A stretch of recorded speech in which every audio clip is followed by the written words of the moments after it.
Well, just name one positive thing, one happy thought before I move to the next thing. Give me one happy thought.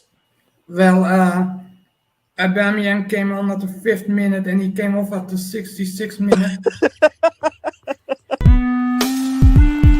Genitalia reporting. Oh my god.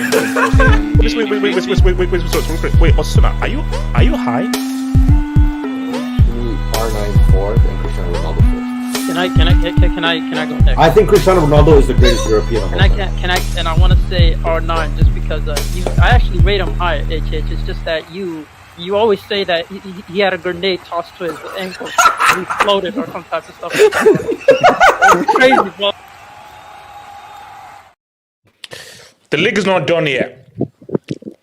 The league is not done yet, but it's getting very tricky, bro. Samasi has seen the background. I'll bring you in. Doria, I'll bring you in. So, guys, we're going to have a very honest conversation. Perhaps this might be the most honest hangout that we've ever had. This might be the most honest hangout we've ever had. So, guys, we're going to go into a deep dive of Bayern Munich, of Thomas Tuchel, who crazily is still Bayern Munich manager. And we're going to talk about one Harry Kane. So we're going to have some very serious conversation about this thing. So it's the Bayern, the Tuchel, who is a UCL winner, and of course Harry Kane, who has cobwebs as trophies. We're going to have that serious discussion. It's going to get very intense. Then I wanted to touch on the Moose. Rasmus Hojlund, the youngest player in the Premier League to score in 6 consecutive EPL games. Has he arrived, or is this just a purple patch moment? We shall debate that and discuss that. And then we're going to look ahead to the UCL preview. PSV against Dortmund, Arsenal against FC Porto, Inter Milan against Atletico, which I think is the tie of the knockout round, and of course, the narrative round, Javi's career and legacy in the line, Napoli against Barcelona. We're going to have those discussions soon, man. So, yeah, man, guys, you know what it is, man? Like the vid, subscribe if you're new, and if there's anything you feel you want to add into the show, please feel free to send in a super chat. Your super chats and your Dubinskis help to keep this channel growing, and I thank you for your amazing donations. Half of Snowbun is you're a bomb. So, how do we start this? How do we start this, bro? Let me hit my stream marker now. Let me hit my stream marker now because it gets real. So I think the first thing, because I think we have to build up. So let's start with Tuchel, and then we'll get to Harry Kane. So I want to start here with Tuchel. How much is Tuchel to blame here? See, this is a tricky one. This is a very tricky one because it's complicated. Tuchel isn't the only one to be blamed here, but you have to understand that the way it works in football is the buck will always stop with the manager. I do believe that the players have given up on him. And I do believe that the players should do better, because we're having an argument online with some Bayern fans, and some Bayern fans say, oh no, these players have given up, these players are not playing well. I say, oh no, it's Tuchel's fault. It goes both ways. Like, the players have given up, but you see, this is the harsh reality. Whether the players have given up or not, as an owner or as a president, I will always side with the manager over the players.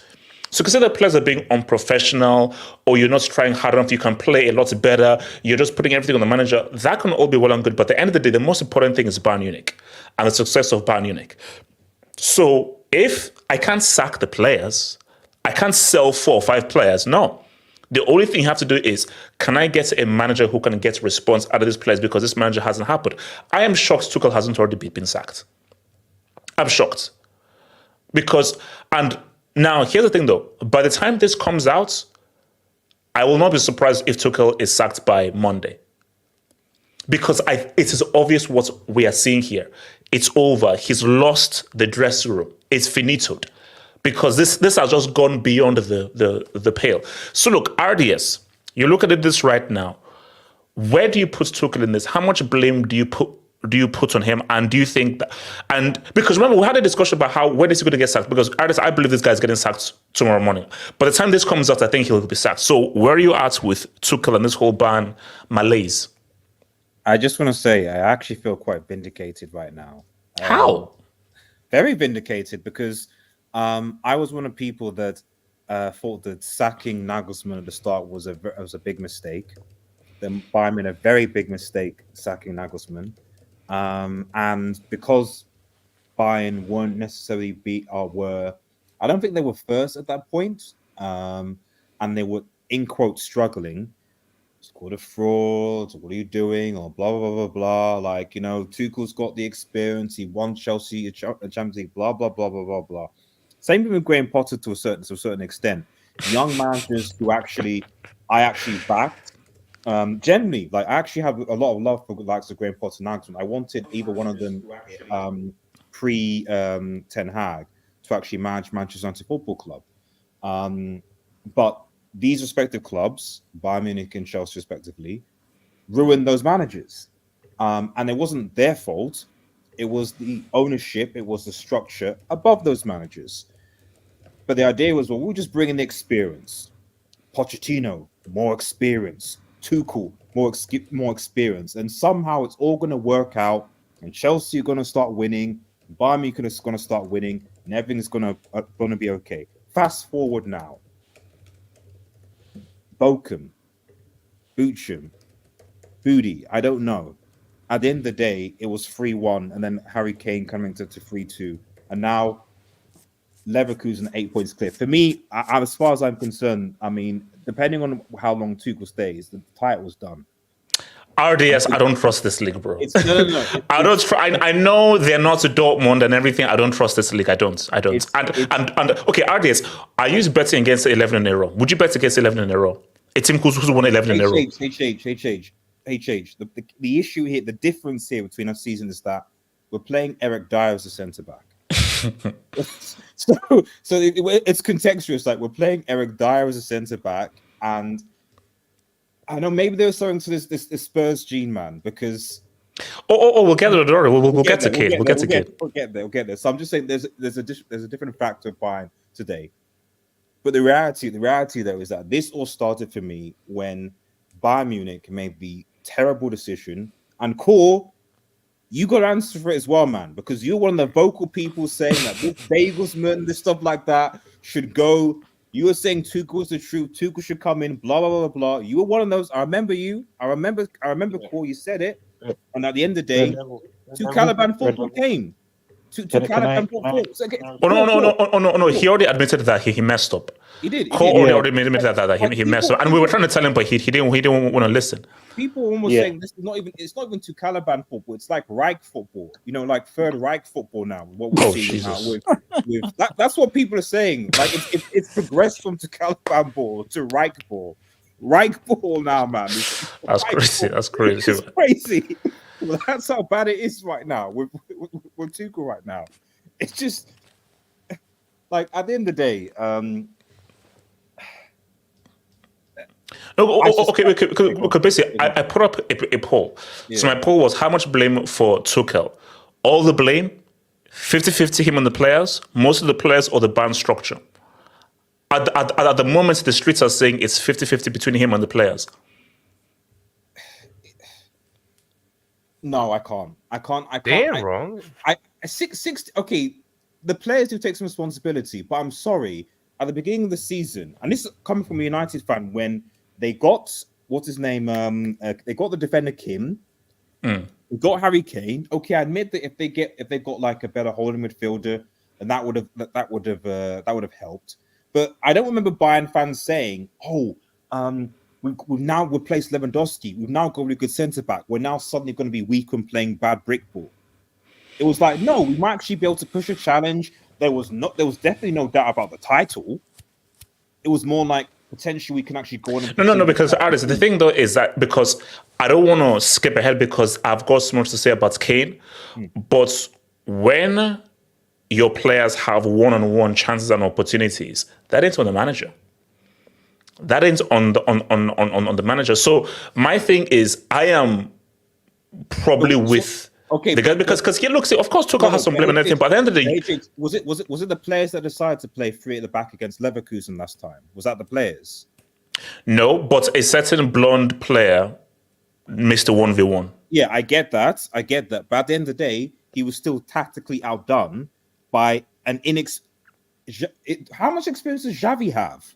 2 years. What experience does Xavi have? So, and it's not like the reason why I'm more critical on Tuchel, aside from the fact that like I generally don't like his football for things of fraud, is that Tuchel has managed in the Bundesliga. He was in Dortmund for how many years? Like, we're treating him as if like this guy doesn't have any experience. He's new. Fair enough. If this was like his first job or whatever, second, he managed Dortmund for how long? Did probably a worse job than Klopp. People thought he was awesome. Then he went to PSG. And he took them to a final. Okay, then he won a Champions League at Chelsea. Big up Mason Mount. Big up Kai Havertz. Big up Timo Werner. But at the end of the day, like overall, his management, his football is not good enough. So I just don't see why people can say, oh, it's like Tuchel has enough Bundesliga experience to be able to make good decisions, and he's not making them. He's not good enough for Bayern Munich. In my opinion, he's definitely not as good as Nagelsmann, and I suspect they'll probably go and get Hansi Flick back when they sack him next week. Bro, again, okay, fine, get Hansi Flick, bro, but I'm saying like, that's... If you get Hansi Flick, don't think that this will now be like 2020 all over again. That would be a very narrow-minded way of thinking, oh my gosh, Hansi Flick is back because we won in trouble with him in 2020 and we're cooking. Yeah, that was with a very, very different team. With a Lewandowski, with an Alaba, with a Thiago, with a younger Mola, with a younger Goretzka, with a fully functioning Gnabry. It was a very different team. So, what's it called? Simon, what are you saying about the Tuchel? Roberto Di Matteo took over Chelsea in 2012. In 2012, the year that, your so-claimed GOAT, best in Africa, Drogba actually showed up in a final, right? And then afterwards... Why are the streets saying Coutinho? The heck? Sorry, continue. Simon, continue. Bring back Coutinho. Yeah. And then we go on to the Tuchel. PSG, he did well. Everyone said that. Well, in PSG, he might have had all the resources, but he felt like he had no control. He was beefing with the board consistently. And there was questions of whether or not PSG made the right choice in sacking him or letting him go to a Chelsea. He came to a Chelsea, he lifted you guys up, he got to the Champions League, which was a great accomplishment by him. But then you fast forward and the game plan, there is no game plan for him. I don't care what anyone says, man. I'm tired of this Tuchel hype. I'm tired of this let him land. What are we letting him land? So the same guy who took PSG to the first UCL final and won a UCL for Chelsea, that same guy. Okay. One-legged game. That's the whole point. This guy is a cup manager. End all be all. That's what he is. That's what he is. For me, he's a second-tier manager at best. You bring him in when you have experienced players that know what they're doing, that know their role, or you just won a cup. You don't bring him in to have a future vision. He's not that type of guy. When has he ever shown he's a future vision type of guy where you have him for 5 to 6 years? There's only 2 managers that have really shown that, for being honest. It's Klopp and Pep. Those are the only 2 managers out there currently right now. And I just feel like when it comes to this guy, it was always expected that there was going to be some type of downfall. This guy always has some type of beef with the board. It's either he falls out with the board or his vision. And this guy wants to have more control, even though, let's be honest, this guy has shit talent ID.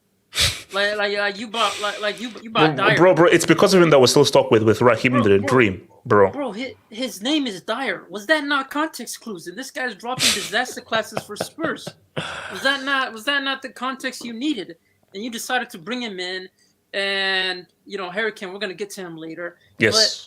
But again, like I don't think it's only solely down to him. That's one thing I agree with you when it comes to HH. I know that you have some type of affiliation. If he didn't lift a Champions League for Chelsea, I don't think you would big him up as much, or you would have that much tolerance for. No. I mean, like, look, not as much. But again, I just have to be fair because the resume is the resume.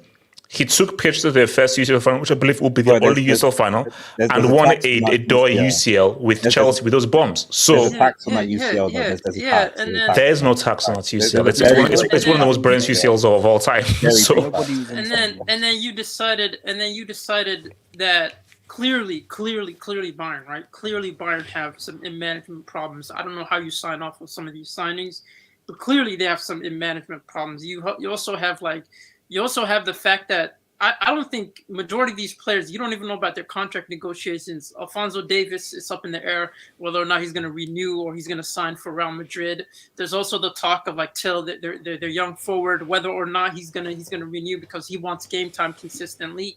So there seems to be an air of like of players' contracts coming to a hold and them questioning the future with Bayern. And I think for Bayern, they have to do what they do best, which is just have a vision in mind, just have the coach and plan. Just because let's be honest, Tuchel type of coach didn't work. I don't understand why they let go of Nagelsmann. They had their reasons. no. That's for me. That is the beginning of the end. Because some of the reasons behind it were like, playing style. Him not being capable of winning a treble, which is kind of weird because you brought in Tuchel. And then he didn't end up winning shit, and now he's in a situation where he's going to end up being trophyless. So, are you going to hold them to the same accountability that you had for the likes of Nagelsmann? I don't think they are. Obviously, they're not. They're not going to fire him until the end of the season. So, for me, it's just get these. I'm sorry, bro, but Bayern's going through a rough patch, and it's going to only get rougher. But okay. How much blame does Tuchel get? How much blame does as a percentage? He probably gets, if I'm being honest, because he's only once we're gonna have to talk about Blondie, bro. No. We're gonna have to have a real come up because people say, "Oh, Tuchel's been bad," but I'm sorry. I would say Blondie was bought for 100 mil plus. And we're gonna have to talk about Blondie. I would say it's more of a 40 to him, maybe 60% to like the institution as a whole. See, now that's fair. Okay, hold on. Let me come to your boy Cole. So let me hear from Cole and I'll bring in some as Cole. I'm giving one call that you vouched for him and he said he was the guy and he called Nagelsmann a prepubescent bomb. Cole. Yes. Yes. I'm here. I'm coming. Give me a second, all right? Just please give me a second. So. Okay. HH. Yes. I don't even know where we go from here. I'll be honest. I am very, very, and I'm gonna be honest with you. I'll submit a statement. I'll be honest. If it means I go to Chelsea on loan or whatever it is, I'll do it. Yes. Now wait. Hold it right there. Cole, I mean this with all due disrespect. Stay the hell away from my club. Stay the hell away from. Here's the no, he ain't cooking nothing. Because Cole, you are not coming to my club before Sunday. You are not touching my club before Sunday. Before Sunday the 25th, stay the heck out of my club, bro. Cole, don't you dare. Cole, we will fight. Cole, we will get to the physical fight. Cole, whatever decision you make, first of all, don't have but bare minimum, you are not touching my club before 25th. Streets, please help me. Streets, please help me.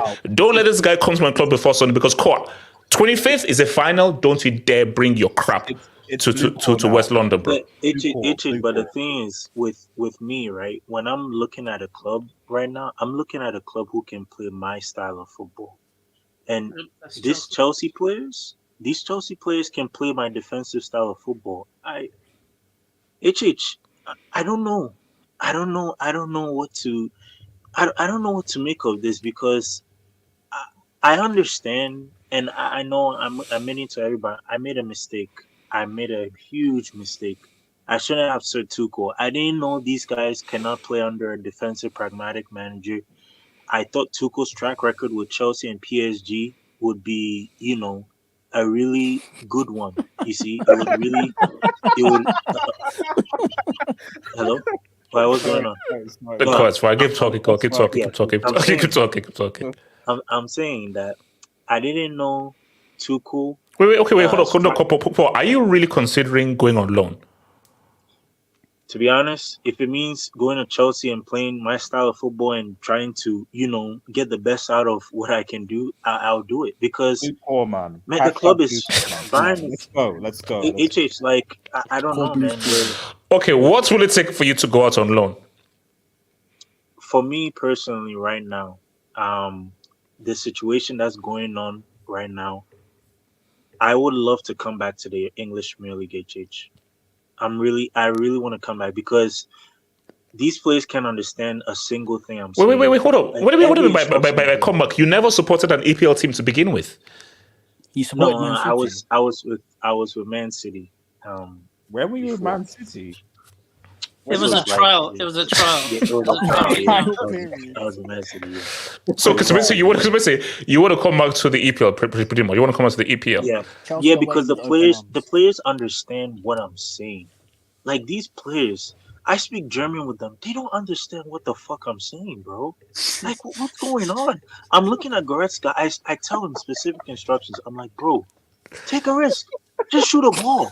Do something. Just don't just stand there like a tree. I just don't know. And I want players who can speak English, who understands my language, who can understand what I'm trying to do. Yesterday, right, HH, I sent advice. I don't know if I sent it to you on Twitter. I sent advice videos to the Chelsea players, and guess what? They played the way I wanted them to play, and that was a really good result. They didn't win. They didn't win. No call. They didn't win. No, they didn't win. But that was Pochettino. The core coach. No, that wasn't Pochettino. That was me. That's what I'm trying to say. That was me. I infused discipline, all those stuff into them because I was like, bro, we have to play village football. So okay, wait. Cole, you're a Chelsea fan officially now. Are you officially? No, he's not. Ares, shut up. No, he's not. Cole, shut up. Cole, shut your mouth. Cole. As far as Tuchel, how much blame should the Tuchel get? A UCL winner and a UCL fan to the Bournemouth club LSG. Tuchel needs to be sacked ASAP. HH. Tuchel needs to be sacked. Wait, are you surprised that he's not already sacked? I am shocked, HH. He should have been sacked like right after the game was over.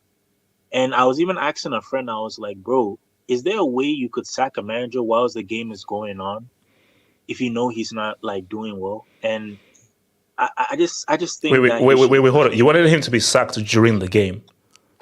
Yeah, like just the thing is, like during the game, right? You come and you peep in his ears and you tell him that, bro, it's done. I'm sorry, man. You can't manage our club no more. That's it. That's your last. Wait, hold on. So is this at halftime or during the game? 15 minutes into the game. Yeah. Didn't Man U do that with Van Gaal? Yeah, they did that. I know they did that. That's why I was like, I wanted Bayern to do that.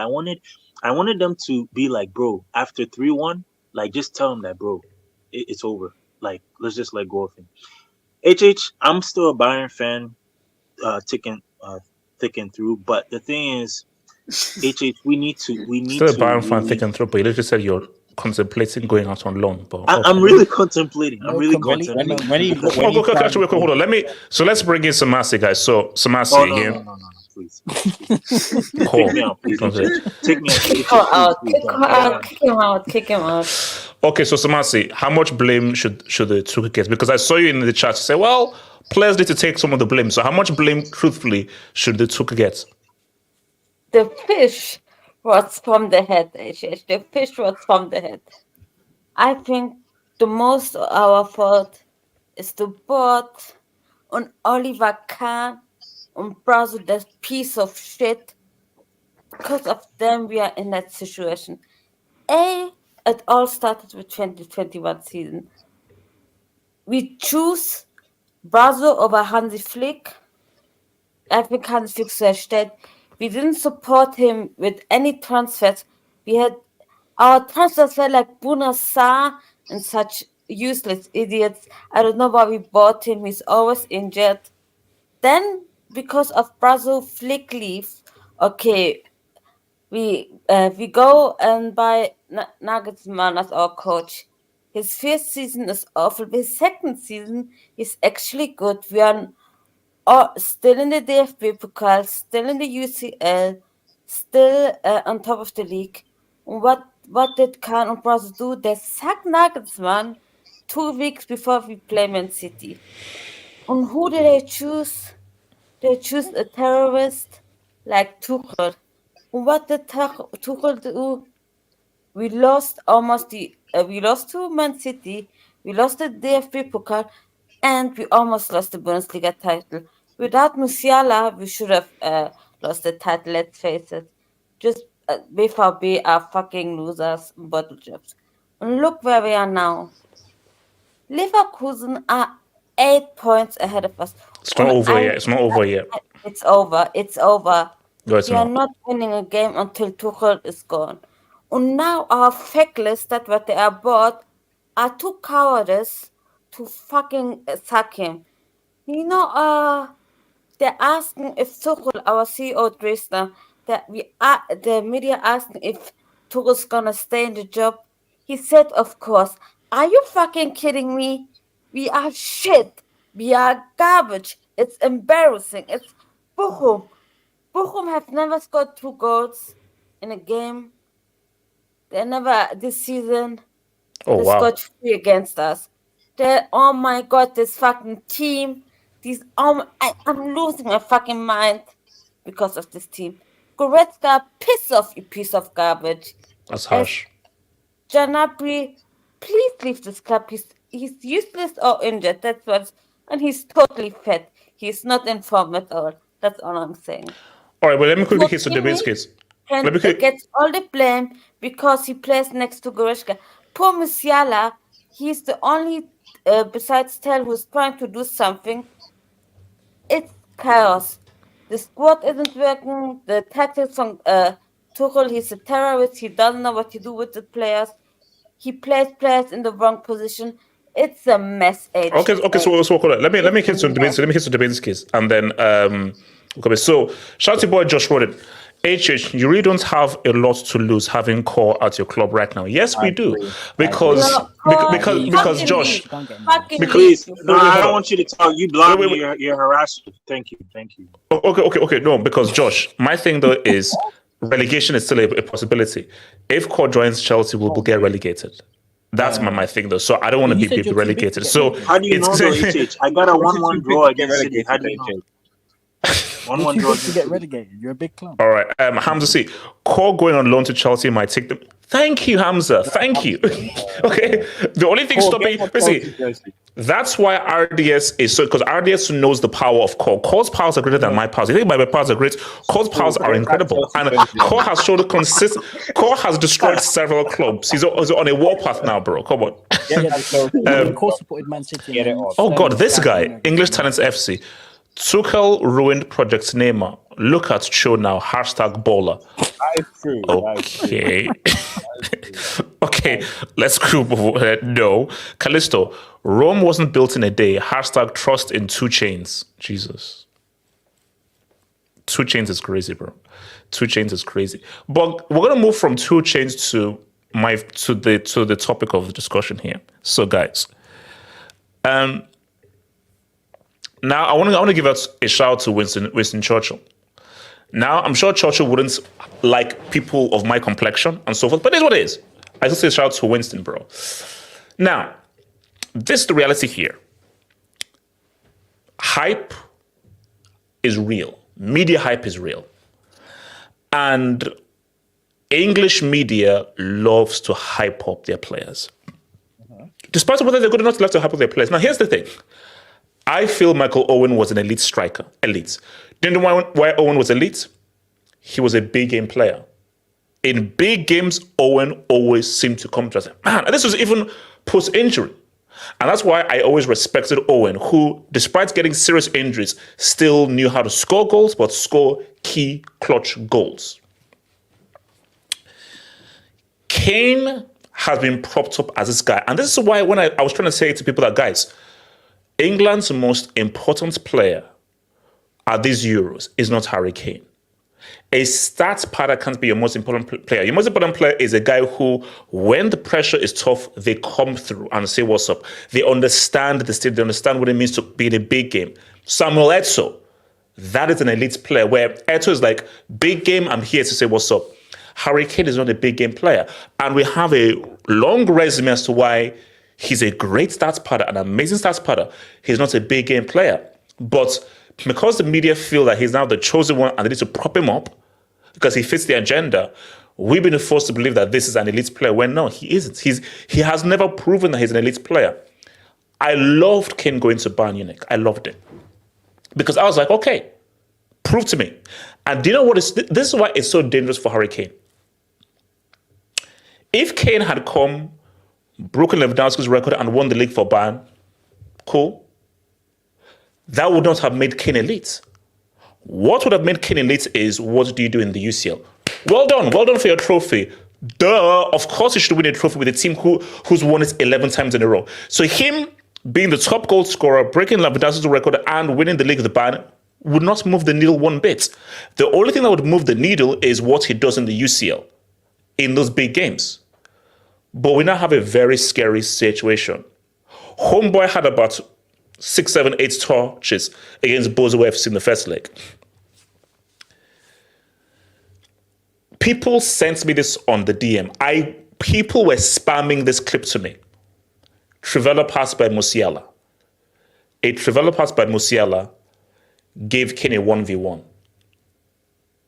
If Kane scores that, it's 2-0. At 2-0, game done. Game done.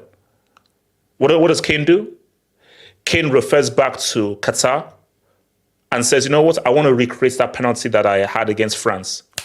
Ball goes to Krypton. And there was another chance he had in the second half to make it 3-3. He messed up. So Kane, this looks really, really bad on you.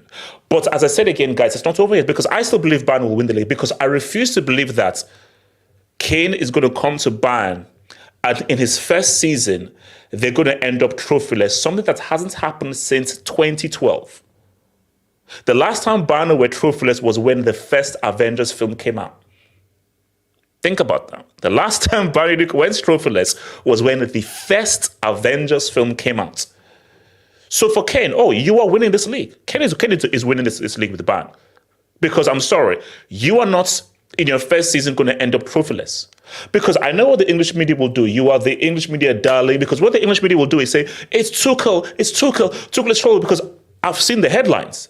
The headlines are, Thomas Tuchel has messed up things for Harry Kane. Thomas Tuchel, yes, he should contribute.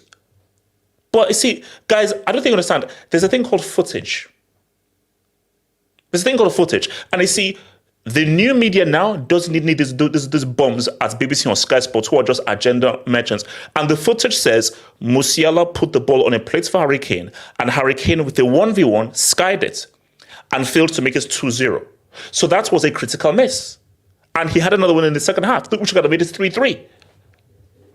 So if Bayern lose the league by points or 2 points, we will look back at this game and say, yo, Kane, you contributed to this.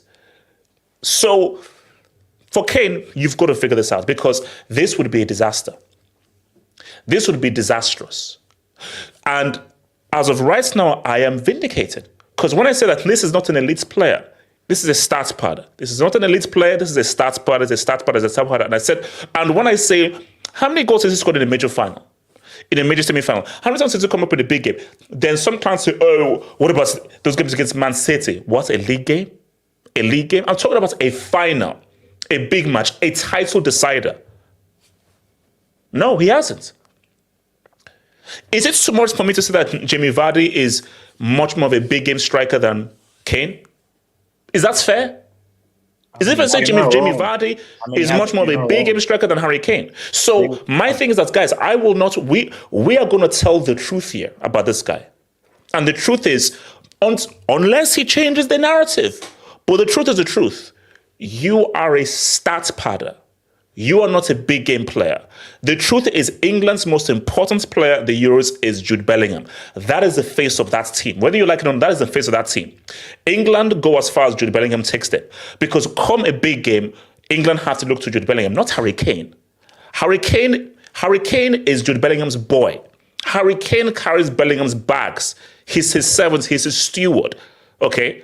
So he's the guy he's his sidekick. He's a side chick. Harry Kane is a side chick to Jude Bellingham. Bellingham is the alpha. Kane is the side boy. He's the beta. So Kane, when Bellingham says jump, Kane, you say how high. You say how high. That's the reality. That's the reality. So last thing, I'll come to you, Cole. So before I come to Cole now, is that Kane, last thing here, figure this out. Because Kane, I believe you will get this done. You will score crucial goals, and you will get back to goal scoring, and you will help inspire Bayern to Bundesliga win. You will do this, because if you don't do this, you will get severely cooked. Callisto's already has those dominoes cooking. We know what Wise is going to do, and you know that this is the most savage community out there. This is the most savage and unforgiving community out there. So, Kane, if you don't get this Bundesliga done, that stream is going to get very personal, very abusive, and extremely rude. Cole, Kane, Can I speak after Cole? Yeah. Cole, sure. Cole. Yeah. So, I'm going to be honest. I 100% agree with what you're saying. He has affected the club massively because he was part of the reason why we went to go get Eric Dyer. And with him being friends with Eric Dyer is just really, really made the club even the players now don't respect him. Like, they don't really respect him no more because of just making that signing and bringing that type of player in, Kane, for me, to be honest, he's a star powder. I agree. In big game situations, I don't really trust him in big game situations. And I think the thing about Kane, was the reason why we went to go get Kane was because we knew we needed a striker. Last season we dropped a lot of points because we didn't have a striker. So we thought by getting Kane, that would have solved the problem of the goal scoring where we would finish our chances and so forth.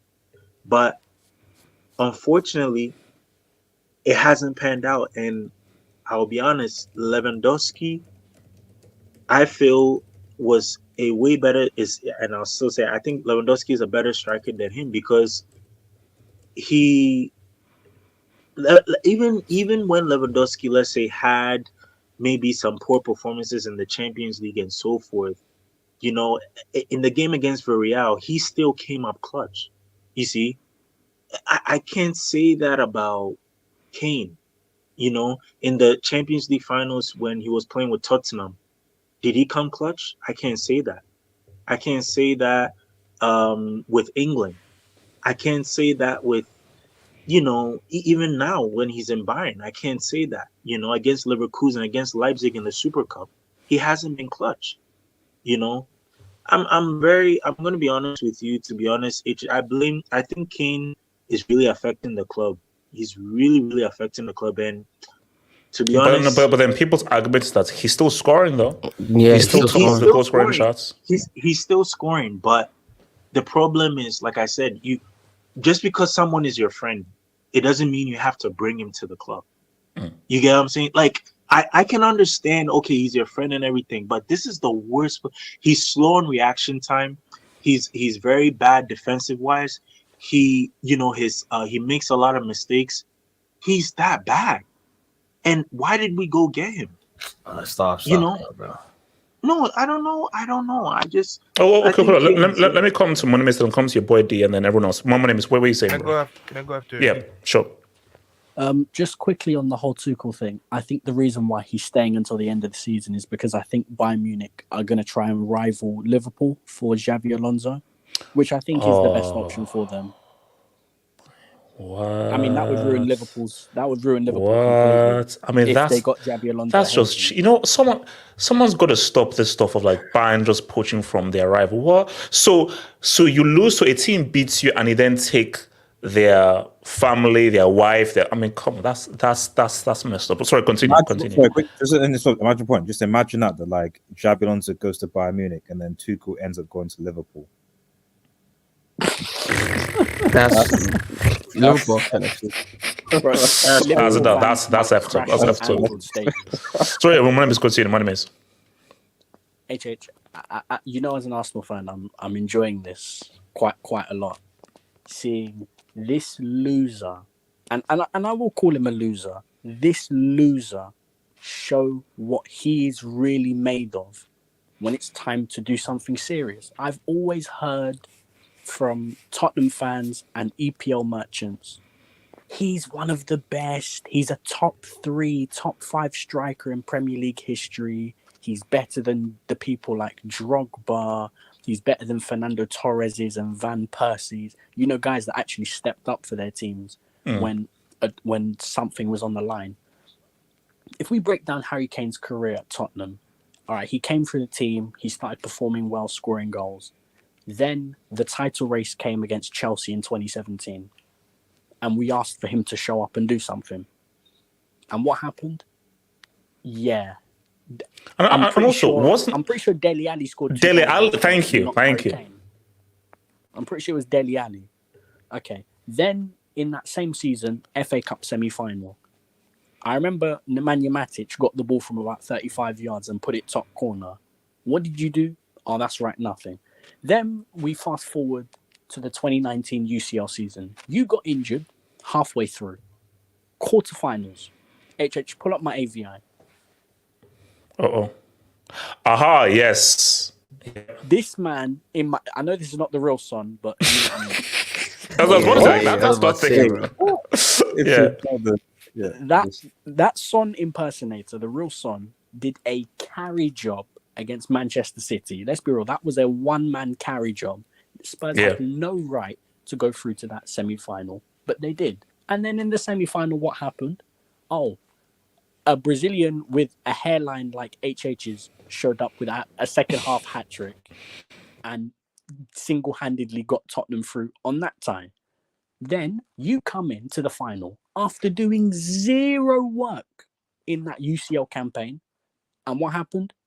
Oh, you dropped the biggest ghost performance of any striker I've seen in a UCL final. And somehow Divock Origi ended up upstaging you in Spain. Incredible.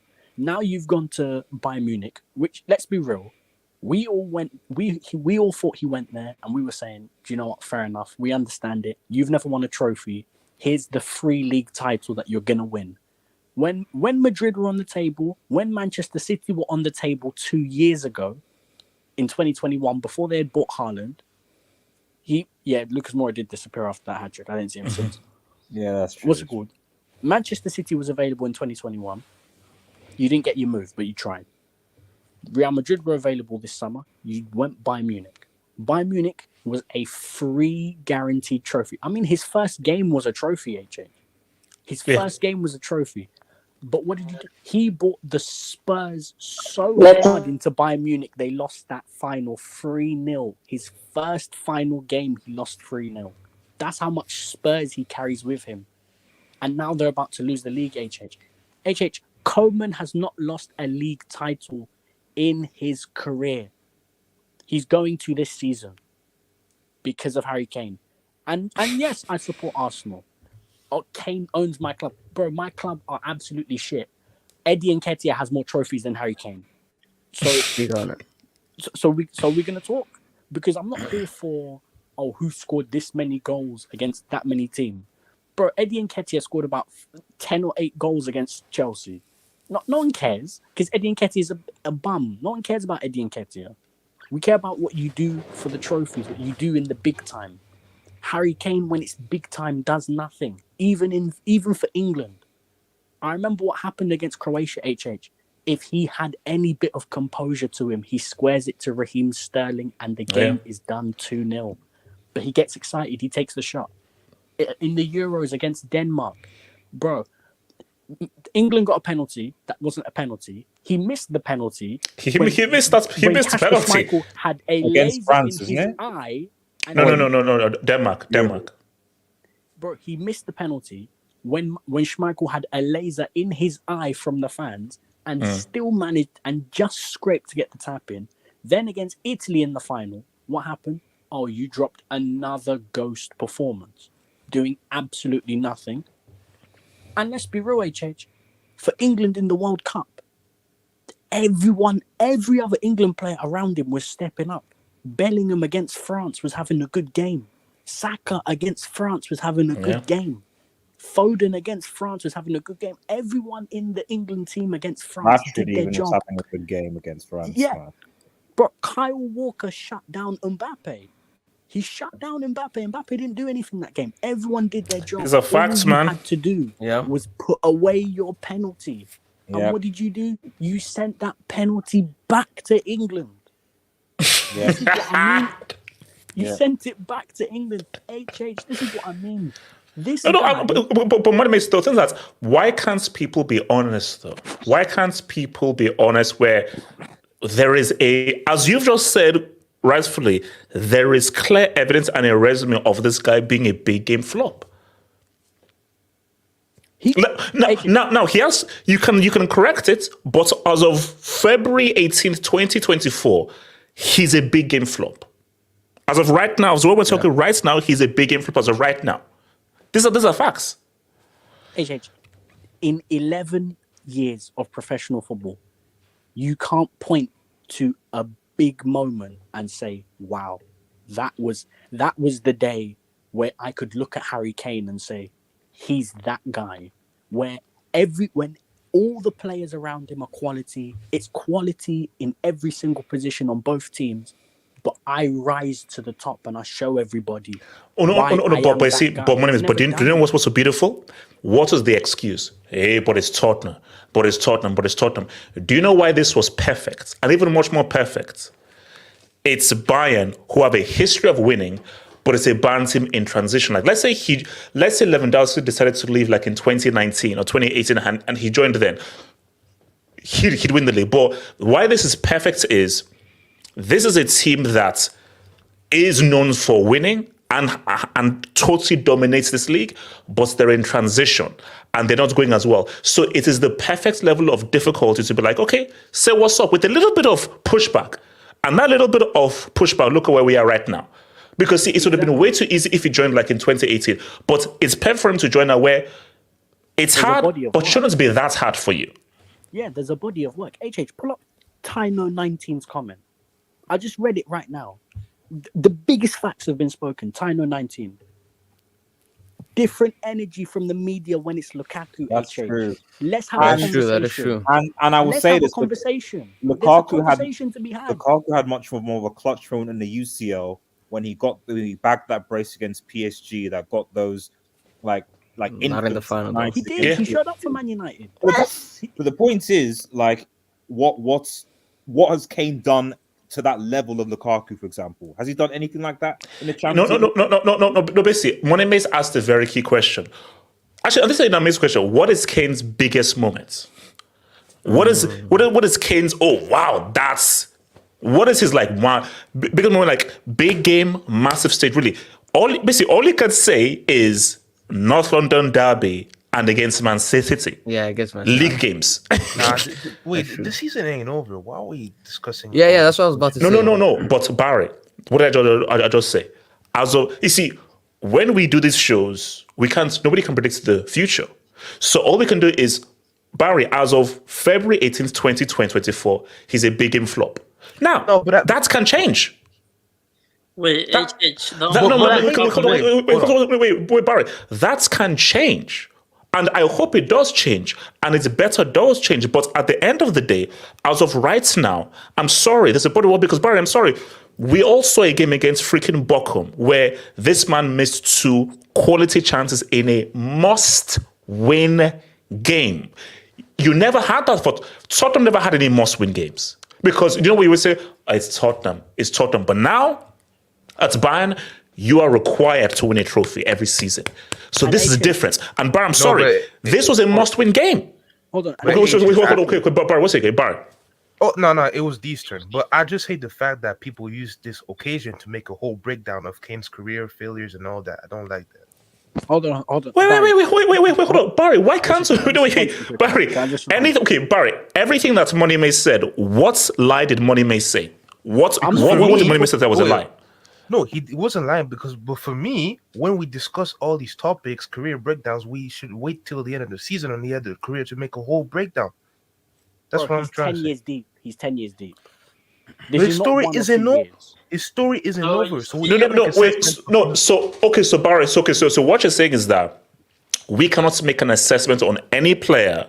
Oh, no, but let me make it simple. So I can't call Timo Werner a brick, because what if Timo Werner wakes up one day and he's now R9? And he's R9 for like the next 10 years. Boom. So therefore, I shouldn't say anything about any player, because who knows, they could come in and just be so superb for the next 10 years, and then, hey, I'm gone. Timo Werner is now an amazing player because he was more of an amazing player than he was a brick. But that's not how things work, because we have to assess things day to day, week to week, month to month. Hold on, HH, can I just say something quickly? Yeah, okay, money miss. Okay, I'm not specifically asking, I need title defining or season defining or Champions League defining. Bro, I'm talking about big game when every player on the pitch is of a similar quality to you. How do you separate yourself from these guys? Like, for example, what's it called? Bro, Kai Havertz against Real Madrid in the second leg for Chelsea. HH, did Kai Havertz step up that day against Real Madrid in the second leg for Chelsea in 2021? Bro, Kane doesn't even have that when the players around you are of a similar quality and it's time to step up and show everyone why you are good. But see, what I said before to Barry's point, Moneymates, there are perfect opportunities. 8 points, boom, step up. Second leg against Bochum FC at home. That is a perfect opportunity to like Kane, because if Kane is now instrumental in leading a comeback, okay, I like it. You were 1-0 down, back-to-back losses. Now we'll see what happens. If you inspired that comeback, cool. You ain't there yet, but okay, that's some. You know what? That would be something. If Kane drops like a 2-piece or a hat-trick, leading them to beat Bochum FC in the second leg of the UCL, that is something. Because the pressure will not be on Bayern. So there are several opportunities there. He's also got the Euros of this year as well. So yeah, potentially if Kane drags Bayern Munich to the title, somehow comes clutch in Champions League, and like if somehow by some miracle Bayern win the Bundesliga, they get to a UCL final, maybe do a dub there, and England win the Euros, we're having a completely different conversation about Kane if he's substantial in those moments.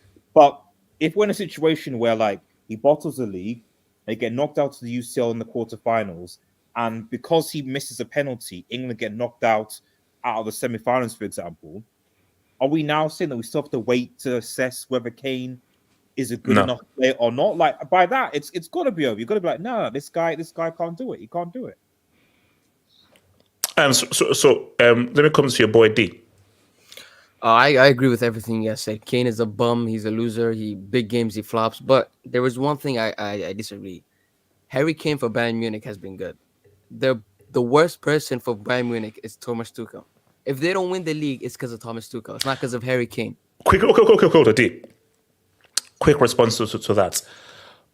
Is it Tuchel's fault that Kane missed 2 great chances today against Bochum? No, it's not. But the team has been playing shit. It's not only Harry Kane that's played shit this game. The team was shit. But then my response again is that chance in the first half, that was for a guy who costs 100 million and who you tell me is a world-class striker, that should be an easy goal, 1v1, and that makes it 2-0. At 2-0, Bayern win that game. So my thing is, of course, Tuchel has to take some blame, but when you look at that game, a striker of 100 million, who you tell me is a best striker in the world, you had 2 great opportunities that you messed up. That isn't Tuchel's fault. No, that is true. That is true. But I'm just saying, overall, if they don't win, it's because of Thomas Tuchel. It's not because of Harry Kane missing this chance against whatever the hell the team is. Overall, it's because of Thomas Tuchel. That's all. Artis, what are you saying, bro? And then I'll come to you, Barry. Well, just on Harry Kane in general? Yeah, Kane. This whole Kane thing. I mean, are we being too harsh? Should we wait? Everything. I'll quickly summarize because I've essentially made my points during this discussion. So, but like I said, at the end of the day, like I think the key thing here is that I'm no one here is saying that Kane is a bad player. He's an awful player. No time to play. Oh, well, HH says that all the time. He calls him. Oh, no. Zeman, I said he's a stats padder. A stats padder is not a trash player. Yeah, nah, it sounds a stats padder is not a trash player. Wait, hold on. RDS. Like, let's be like, if Kane was in this Chelsea team, for example, Chelsea are at the very least top 6. You know, so, that's a stretch. You know, he's definitely pushing him there. Like, he's definitely better than whatever you have right now in your attacking expertise. So there is definitely that. But the context is, as H just said, at Spurs, you could say, okay, because the media, and this is the issue, because it's, and H knows because England, we're talking about the English media here, and the English media a lot of the time with Kane, the excuse was, but it's Spurs. But the quality, aside from maybe Son, the quality around him isn't good enough. Kane is a world-class player. He needs to be playing at the elite level, etc., etc., etc. So these were the excuses that were often given to Kane.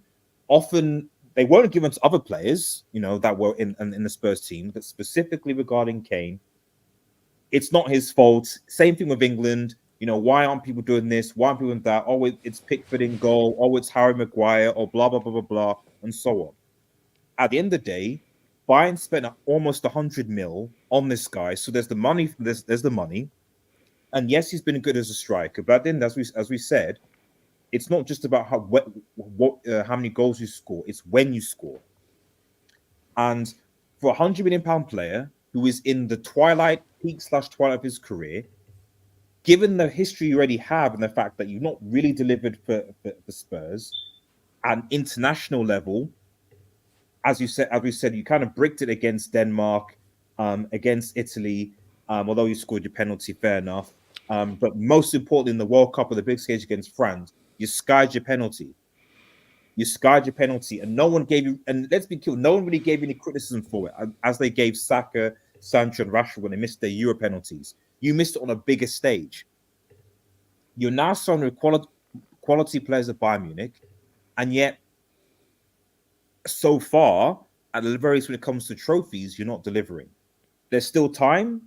Bayern is still in the Champions League. They're only 8 points behind Leverkusen, and there's a Euro coming where, you know, you look at teams and really and truly, aside from maybe France, maybe Portugal, England are at least in one of the top 5 teams to at least to compete for the Euros. In terms of strength of teams, they should be doing something like that. So easily by the summer, Kane could potentially cement his legacy as one of the best English players if he wins the Bundesliga with Bayern Munich. At the very least, he does something well with Bayern and UCL, and he gets England to a final.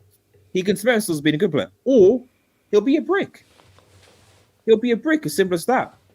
Because do you feel Kane will turn up for Bayern and England? That, you know what, when they need him, Kane is going to turn up and be like, yeah, my team needs me, I'm going to gid. I don't know. Because Kane has never come. There's certain players that are gid players. Like Ronaldo, you know, I know there's an exception, but those are gid players. You know, like, but even like what's his name, the Liverpool guy, Origi. Yeah, you know, even though he's not a starter, but there's still he's still a good player. Where you come with moments where you know, like, man, he's done it so many times. You're like, this guy scored the goal, came clutch when his team. And also, Aris, do you know what I think as well? And again, I'm with you. I don't know, but the why this is interesting is because you've spent so long at Tottenham, and as Conte has revealed, and as Mourinho has revealed, that club is such a club where there's zero expectation. There's almost an acceptance of mediocrity. There's almost an acceptance of just being losers. That he's never coming to a situation where, you're required to win and to step up. There are actual standards for you.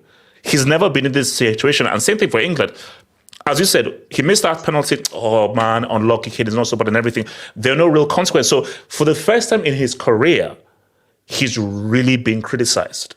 For the first time, truly in his career, people really look at it and say, yo, what? Yeah. And he's never experienced it. So how does he now react where this is the first time in your entire career where you have truly been criticized? Because you don't get fully criticized for England, and because there's zero expectation for Tottenham, that doesn't happen at Tottenham. How does he deal with it? I don't know. But like I said, when someone's going to speak, like Kane has never come across to me as a good player, as a clutch player. He scores goals. Yes, he scores goals in the derby, etc. But in terms of turning around for a team, scoring in important moments, you're like, I know that guy can come on and score an important goal, an important key moment. Kane has just never been that guy for me, so I don't really know how he changes that, but I just don't think that's going to happen anytime soon. And also, he's white. There is that.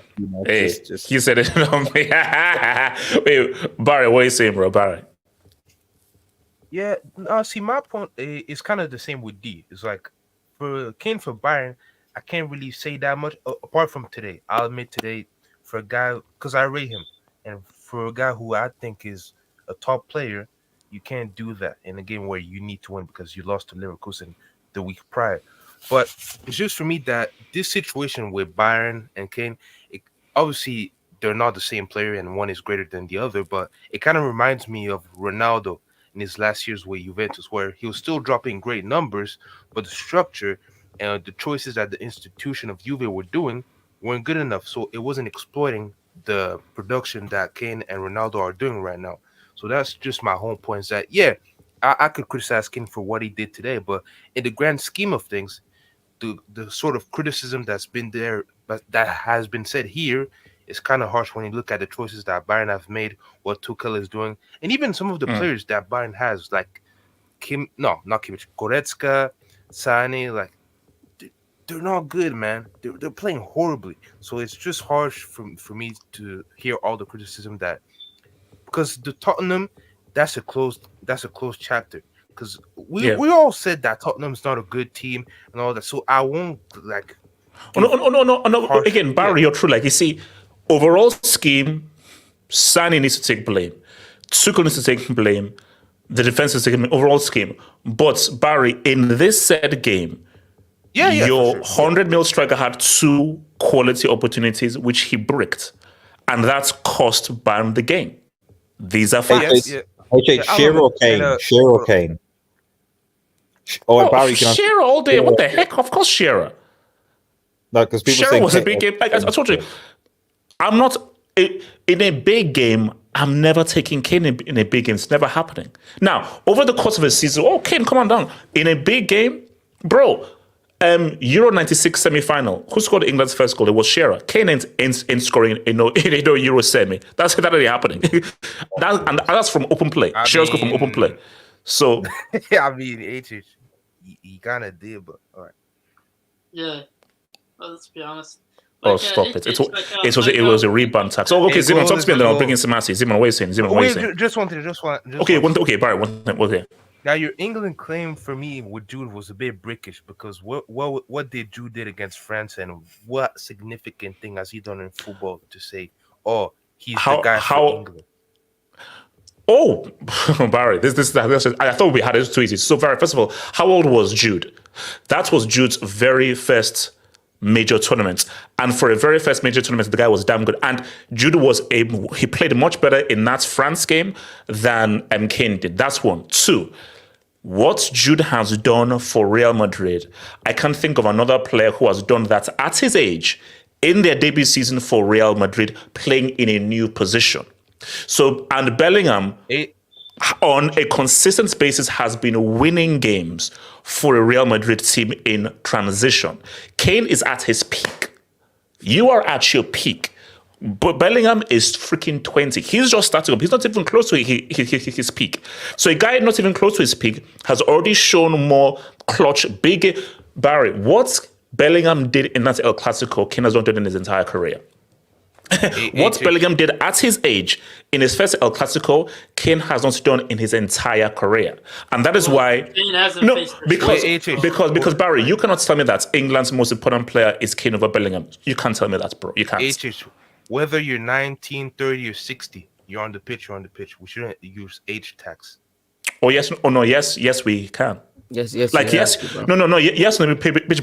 Barry, your peak... Everything is about experience. Everything's about experience. So a guy who has spent several years learning a game we expect most from you because you've spent 6-7 years at this top level. You're experienced. So if you're experienced, I have expectation. If you're not experienced, my expectations are different. I have expectations, but my expectations of a guy with 7 years experience is different from a guy from 1 year experience. If you're working at a company and you've been here for 7-8 years, I don't expect you to be making any mistakes. If you've been here for the first year, okay, let's not, but you better learn from it. You can't be making mistakes at a company when you've been here for 8-9 years because you have experience.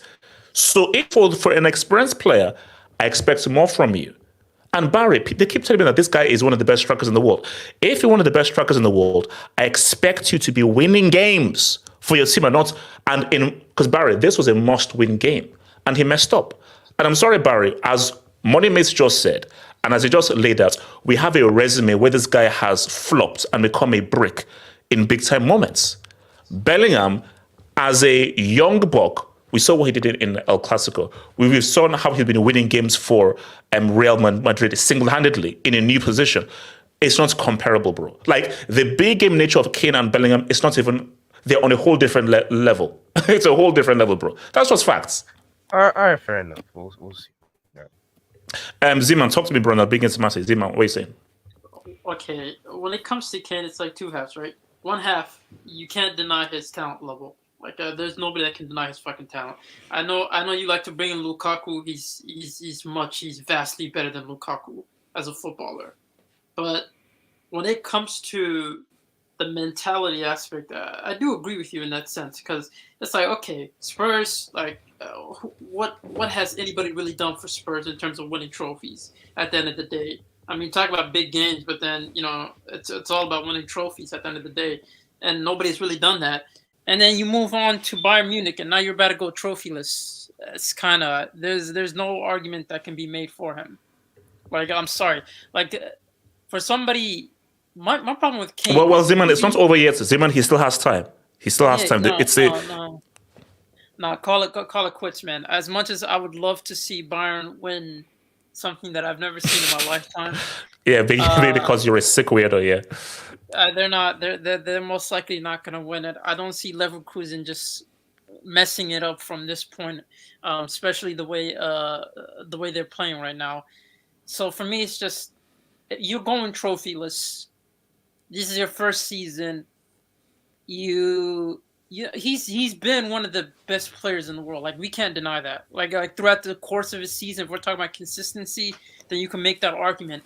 But at the end of the day, this is not looking good at all. This is looking, because my problem is, why is this guy trying to be Busquets at times? I understand dropping deep, right? I understand dropping deep, right? I understand dropping deep to make for wingers to actually goal score. You don't have that. You don't have that luxury. Majority of your wingers miss simple chances. This Bayern attack isn't consistent. So you're going to have to stay up top. Like, you're going to have to realize that, well, some of these players aren't good enough, and I have creativity behind me that can supply me if I end up going to more of an advanced position instead of dropping deep. And that's always that's been one of the things that he even suffers from, that when it comes to England.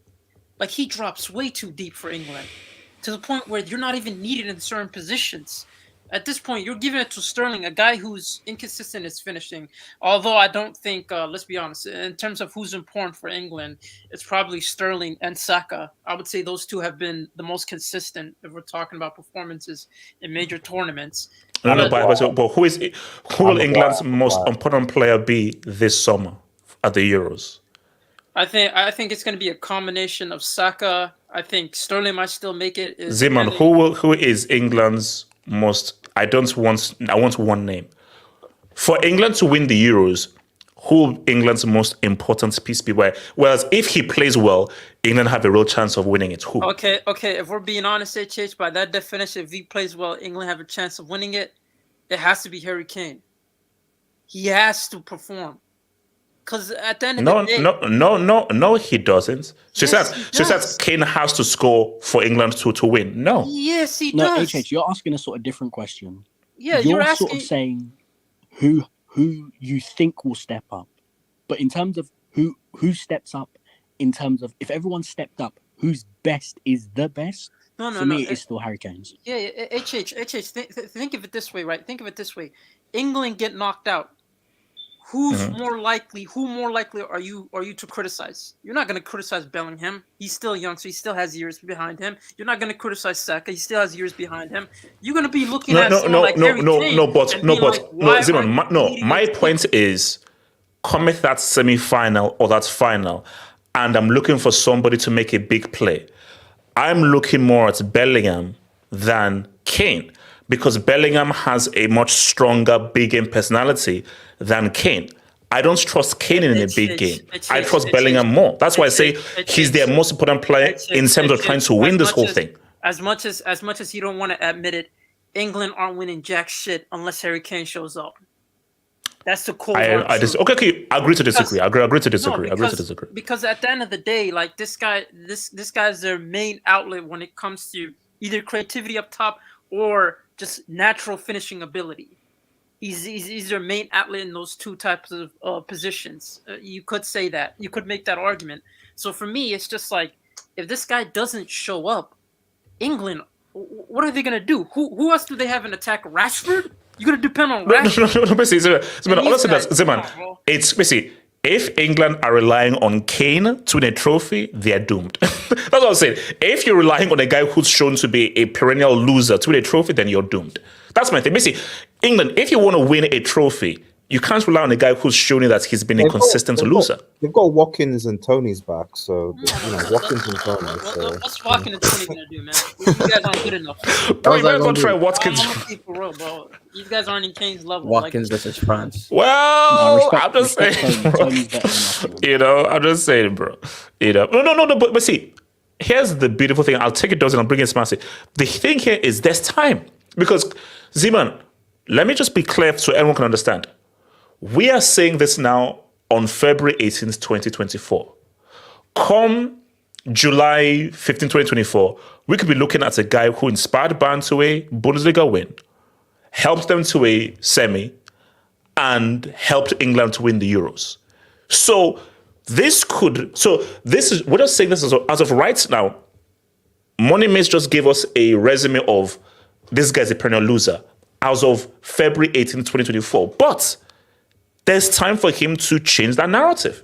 So let me be clear here. I just believe that he's a loser. So prove me wrong. Harry Kane, I think you're a loser. But prove me wrong that said, no, I'm not a loser. Look at me show up for Bayern. Look at me show up for England. Then if he does that, hey, Kane, you prove me wrong.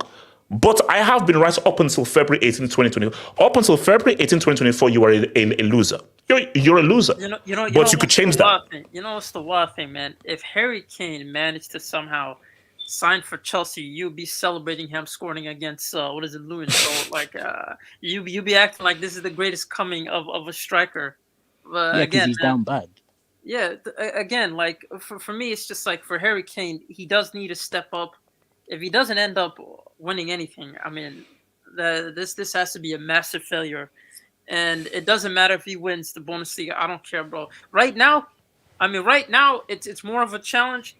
But generally speaking, you get judged based on Champions League. And so far, what I've seen in the knockout stage, first leg, I'm not that impressed. Yeah, but Z-Man, if he drops a 3-piece in the second leg, wait, that's something. Yeah, that's something. That's something. Okay, look, let me take some debates, then I'll bring in Samasi, and then we'll come to you other guys, who's not spoken. So shout out to your boy, Gep Pordiola. Samasi, what's Gnabry cooking? He looks, what's happened to Gnabry? I've not seen him around. Like, does he have weight issues or something? You might have that R9 fat, Oh, wow. You know what I mean? Gatlock, Core belongs to the football. Oh, wow. All right, that's wild. That's wild. True but wild. Is he getting your Chelsea jersey? We're waiting. Cole, what manager would you realistically hire?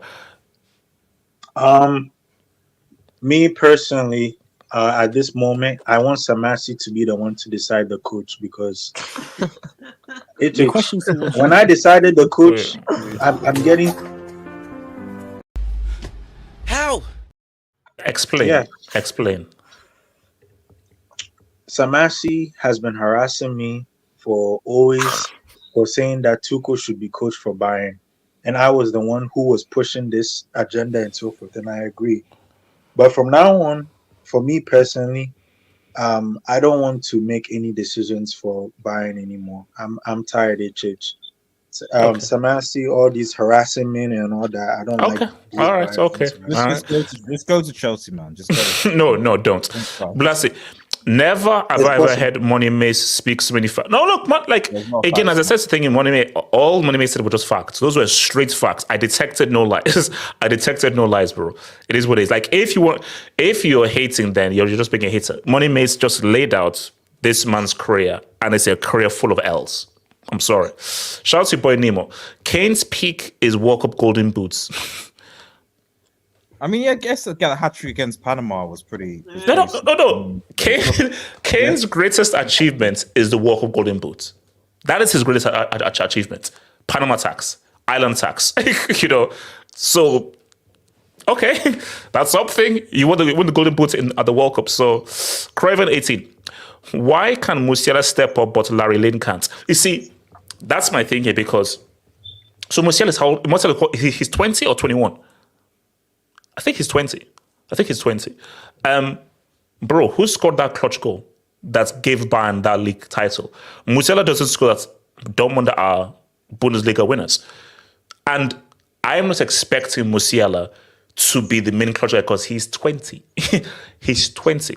I'm expecting that from a Muller, from a Goretzka, from a Leroy Sané, from a Kane. You are the more experienced players who should be stepping up and leading the line with the young buck helping you.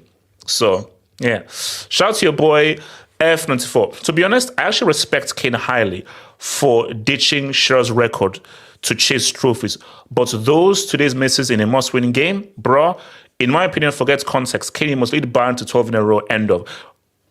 Again, look, when Kane did this, and here's the thing, I still respect Kane. See, for Kane, I'm loving this because this shows the right mentality. Kane could have stayed in that bubble of Tottenham, go the way through, you break Shearer's record, and people in England go crazy and everything. Trust me, the English media right now are doing cast because they're like, oh, bro, this is going against African narrative here. Because what they wanted were two things.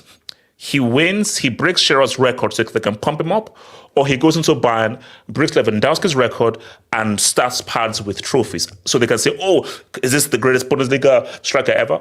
But Kane, that's what it is beautiful right now. Kane, this is now a moment of difficulty. And in this moment of difficulty, will you rise or will you succumb? There are plenty of games to come. Remember, these guys have Leipzig next. So it's Leipzig next, and it's Bozo FC second next. So it's getting real. It's getting real. And for Kane, I'm with you, F94. No excuses. You've got to say what's up. Ronaldo Okpara, thank you for the debate, bro. HH, I'm calling out them real fans. They should be panicking. Oh, Real fans with those injuries and suspensions. Tremene at centre-back won't last. Shameless take. Look, my thing is that Militao, I think, is on his way back, I believe. But for Real, the league is done. Forget it. I dare Girona the league is done. For the UCL, they need these guys back. Real Madrid are not sniffing the UCL. They're not sniffing or beating Man City if they don't have enough bodies to come back. So yeah, that is true. Miguel Rabines praying that Bayern gets Jose. Do you think Jose goes to Bayern if they sack Tuchel? No, Bayern won't go for him. That would be the worst move. That would be Somehow the worst. that'll be a move. downgrade. Yeah, Oh, shut up, Zeman. That would be. Yeah, Imagine Potter going to Bayern. That'd be some weird sort of Potter goes to Bayern, and Tuchel goes to Liverpool, and then Chelsea are Pochettino. It's I don't know. Porto will do a better job than Tuchel. Wait, hold on. So, Samasi, your thoughts on Harry Kane? Honest thoughts on Harry Kane, and so forth. How much blame does he deserve? 95 million, and that absolute fraud of a striker can score against Bochum, who haven't scored 2 goals in the game this season. This took Musiala with the class pass on the platter, and what does he do? Over the goal again, like in the semi-final against France. This dude is a fraud. Every time the pressure is on, he absolutely chokes what the fucking joke he is. You know he can't score against Leipzig. He can't score against Leverkusen. Every time it's a difficult game against a Porto with the same quality, he chokes. He can't do it. Everyone made fun of Lewandowski. At least scored against the difficult teams in the Bundesliga. At least he could do that. He don't score in knockouts in the UCL. He doesn't score against difficult teams in the Bundesliga, and now he can score against Bochum. He wasted so much money on an old striker like Harry Kane. So, Marcy, you have no, you can't say you've wasted. It's not done yet. It's not there. There's still time. It's not done yet. It's done. Oh, it's not. There's still. They've only played 22 games. There's still time. Leverkusen haven't lost a game. So they're not gonna lose a game now. No, they have the easiest fix there. Bayern has to go to Dortmund. Bayern has to go to Leipzig. They played Leipzig, so it's Dortmund. It's done. It's done, man. We're probably gonna lose against Leipzig. It's gonna be what? 11 points? Yeah, it's done. Can we put Dortmund in the Brick Academy? Because I'm sorry, bro. How Leverkusen competing, but you guys, you had a lot. Exactly. No, bro. They already have a wing, exactly. bro. That's what I was saying. No. But Ziman, that's the whole point, Ziman. How the story was supposed to go shut is the hell up. okay. Cool. That's a yellow. That's a yellow. Cool. That's I don't. That's wrong. I don't know. That's a yellow. No, but Ziman, how the story was supposed to go is. How the story was supposed to go is Dortmund was supposed to win the league last season. Bayern's decline was supposed to start last season. But Dortmund are so trash. They're like, okay, let's go and everything. So this is very well connected to last season. So this is where Bayern's decline is supposed to start, where Bayern is supposed to rebuild this entire team. But because Dortmund won, Bayern were like, oh, hang on. But if Dortmund had won the league last season, then it would be like, oh, it's over. Our dominance is over, and we now have to rebuild. But Zeman, I'm telling you this right now, I am not betting against Bayern. I don't care what it says. Zeman, I'm not betting against people who've won. So, do you know what it means to win 11 titles in a row? And also, Zeman, this ends Juve, because Juve, we know they cheated to win those titles. So they actually won this thing clean. Juve cheated to win those titles because I don't know. So do you know what it means to win 11 titles clean? That's crazy. Zeman, I ain't betting against that, bro. No. Can I? No, Esco, come to you. Wait, Zeman, we say Zeman. And I'll come to you, Alexander. We knew as soon as we passed that threshold of 8 that something was we weren't gonna get the promised land of like 20-25 in a row or something like that. Like we knew it was gonna collapse one or another. I just didn't set that at 12. I'm gonna keep it real. I thought we were gonna go at least to 18 minimum. No. I don't know. You see, I was at 15. I thought I was going to see 20. I thought I was going to see 20. I was at 15. I was like 15. At 15, it's gonna stop. That's sick. Okay, hold on. Let me come to Eske, and then come to Alexander. Eske, what are you saying about your boy Kane? Honestly, like I would argue that I would argue that Bayern have been declining since like pretty much since 2021. To be honest, it just hasn't felt that way because up until your boy. Yeah. Wait, what you say? Well. Like, because let's really deep in this for a second, right? Because honestly, they won the league by like what 8 points in the 21-22 season. But even then, they didn't even get over 80. Like they won the league last year by like 71 points, right? They lost to Villarreal 2 years ago with Lewandowski there. They got destroyed by Man City last year. Like this is not like 2020 Bayern. Like Bayern haven't been like that good relative to their own standards for a while. It's just because they've been in a league with a bunch of bricks that it hasn't really mattered because they haven't been able to take advantage of it. Like, if you want to blame Harry Kane, right? Like, sure, we can do that. But he's literally scored against every team in the top 5 of the Bundesliga. So, like, I don't know how. So, SK. You are making a stat padding arguments. But you can't say it's not if it's the top 5. I'm literally talking about his direct competition. You're acting like I brought up a team that you're acting like I'm saying. No. SK, that's not how it works. SK, how it works? How it works is SK, how it works is when it's must win. It's not my fault if the team keeps losing. SK, let's use this example right now. At 1-0 up, did he have a 1v1 to make it 2-0?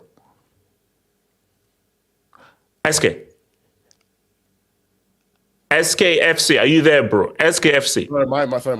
So yes, basically, so at 1-0, did he have an opportunity to make it 2-0? Yes. And he messed up. You see, SK, you're right. He's going against those top teams early or in the season where there's no real pressure. Now, you are behind Leverkusen. You just lost to them. Leverkusen just won on Saturday. So this is now a must-win game where every chance matters and you now need to win. Like in basketball, okay, you can do cool in the last 3 quarters. The elite players, the final 2 minutes in the fourth quarter. Well, if you miss, it really matters if you miss now. Here's what I don't like about football this quarter. You have to be able to extrapolate fully. Did he screw up in today's game? Yeah, but if Tuchel was a better manager, today's game wouldn't be that big of a deal in the first place. No, SK, you can't do that. No, SK. No, SK, no. I like that this is the situation because the situation is this ain't going to be plain sailing or easy for you. But at the end of the day, despite Tuchel's issues and everything, you had a 1v1. You missing that 1v1, that's not Tuchel's fault. I'm going to respond to you. If Tuchel was a better manager, would this specific 1v1 matter in the context of the entire season if this entire team was performing better? But no, SK, you're right. It wouldn't matter, but we are here. It does matter. And at the end of the day, you had a 1v1 to make it 2-0. And if you had made it 2-0, I do believe Bayern win that game because Bochum 2-0 behind Bayern, I don't think they come back and make it 2-2. So that was a crucial miss at a crucial moment in the game. And my thing about this is that I judge you based on high pressure, big time pressure, high jeopardy, where there are bigger nerves, greater spotlight. So forget about week 12, week 15, week 21, week 22. This is where things are getting real. Pressure is high. That's how I judge you. So then all I would say to that, I think maybe we just assess players differently. Because I care about how the game is going overall. I'm not gonna isolate what I think of a player to a specific moment, especially if I have other sample sizes that tell me different. Oh, no. Okay. So you're saying that Kane doesn't deserve the criticism? That this should really be more on Tuchel rather than Kane? Okay, let's think about it. It's funny, the fact that he goes to Bayern and they're all of a sudden in jeopardy of not winning. Yeah, it's funny. I think it's hilarious too. But if we're here to have an actual serious discussion, then no. Your defenders are asked. Why was Kim and Jae? Why weren't your defenders even doing the basics of defense to stay on the similar line for the first goal they conceded? Those are other things we have to talk about. If we're being serious, if we're actually having a serious but SK, you're right. No, but SK, my thing is that why did for the first goal they conceded? How come after one of your midfielders lost the ball, your entire team just had a complete defensive breakdown? Who is that on? Is that on Kane? Is that on Kane that No, it's not. As SK right, it is not on Kane. It is not on Kane. But at the same time, if let's say Kane made it 2-0, which he should have, and then Bochum came back, then I'll be like, hey, you know what, Kane, you did what you can. But SK, we can do many things. But see, SK, I'm sorry, this is the reality of the situation. We should insult Leroy Sané. We should insult Upamecano. We should insult Tuchel's tactics. But how it works is, who is 100 mil? Who is a star player? Who is a superstar? It's all on you. That's how it works. Let me put it this way. Bochum, this is a team that in 22 matches has scored 26 goals. And yet somehow they scored 3 in one game today. They've averaged not even 1.5 goals this entire season. And then they randomly somehow were able to score 3 today. So and Kane still missed 2 crucial chances in 2 crucial moments in the match. And that still exists. And his team somehow conceded 3 goals. But he's the 100 mil striker. I don't know. He's still a striker, but you're the 100 mil striker who people tell me is world class, and you messed up 2 key chances. And also, you messed up what would have arguably been assist of the year. Did you see Musiala's pass to Kane? If Kane scores that is arguably assist of the year. If you want to insult him for missing those chances in isolation, that is fine, because he should have done better. But if you're gonna take those chances and then extrapolate to say, oh, the fact that Bayern aren't winning is his fault, then I'm gonna have to look at you sideways, because it's no. The fact that they somehow freaking conceded 3 goals to a team that doesn't even have 2 goals a game, I have to look at that. It's that's probably why. But SK, at the end of the day, I'm sorry. When it's going to look like, as much as we should use context and Kane. No, SK, you're right. I agree that it looks funny. I agree that because I can't not add context, because we're literally watching this week by week, so it would be disingenuous if I didn't. But just in the terms of storybook, this is really funny. Yeah, it's hilarious. I think it's funny too. Oh, you haven't won a trophy. You went to a team that's won for 11 years in a row. Oh, they can't win now. It's hilarious. That is, if Bayern don't win the league and Harry Kane's getting cooked, I'm gonna make jokes because it's funny. SK, you can do 2. You can chew gum and walk at the same time. You can do 2 things at the same time. Kane can be clutch, and man, you guys are bombs. So if Kane scores those 2 chances, which he should have, and this ends up being at worst a draw, Kane, man, look at what he has to work with, bro. So he did the best he can, which is similar as to what we used to do with Messi. Does any guy with a brain blames Messi for what happened in that Liverpool-Barca 2-leg game? No. Because Messi did everything that he could, but his team was trash. But as much as trash as his team was, Messi did all that he could. Is Kane really doing all that he can? No. Because we could easily say, man, look at who Kane has to work. Look at all he's doing. But we can't say that, because we can say, these guys are trash, but Kane, you're messing up as well. Because you missed 2 clear chances. If you score those 2 chances and Bayern lose the game, we are saying that, man, Kane is unlucky, man. Look at the trash he has to work with. But SK, we can't say that, though, when you miss those 2 clear chances. This will be the last thing I say about this. If Kane wasn't on this team, do you think they would be winning the league right now? If we took Kane out, no. But without his goals, he wouldn't be. But of what relevance is that, though? You were because you see, SK, you can't have it both ways. If you want to be called a world-class striker and an elite guy, okay, come in and win the league with Bayern. And when your team needs you, score. That's what elite players do. If you're not, then if you can't do that, then no, you're a really good striker, a stats player, but you're not elite. So you see, if you're elite, it comes with certain requirements.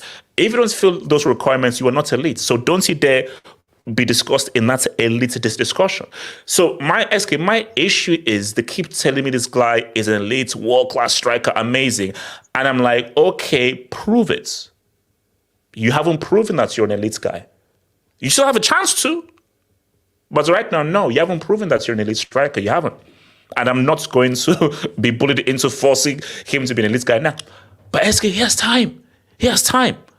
At the end of the season, SK, it could be like, wow, look at how Kane inspired Bayern to come back. Wow, look at what Kane did to really drag them through that UCL final.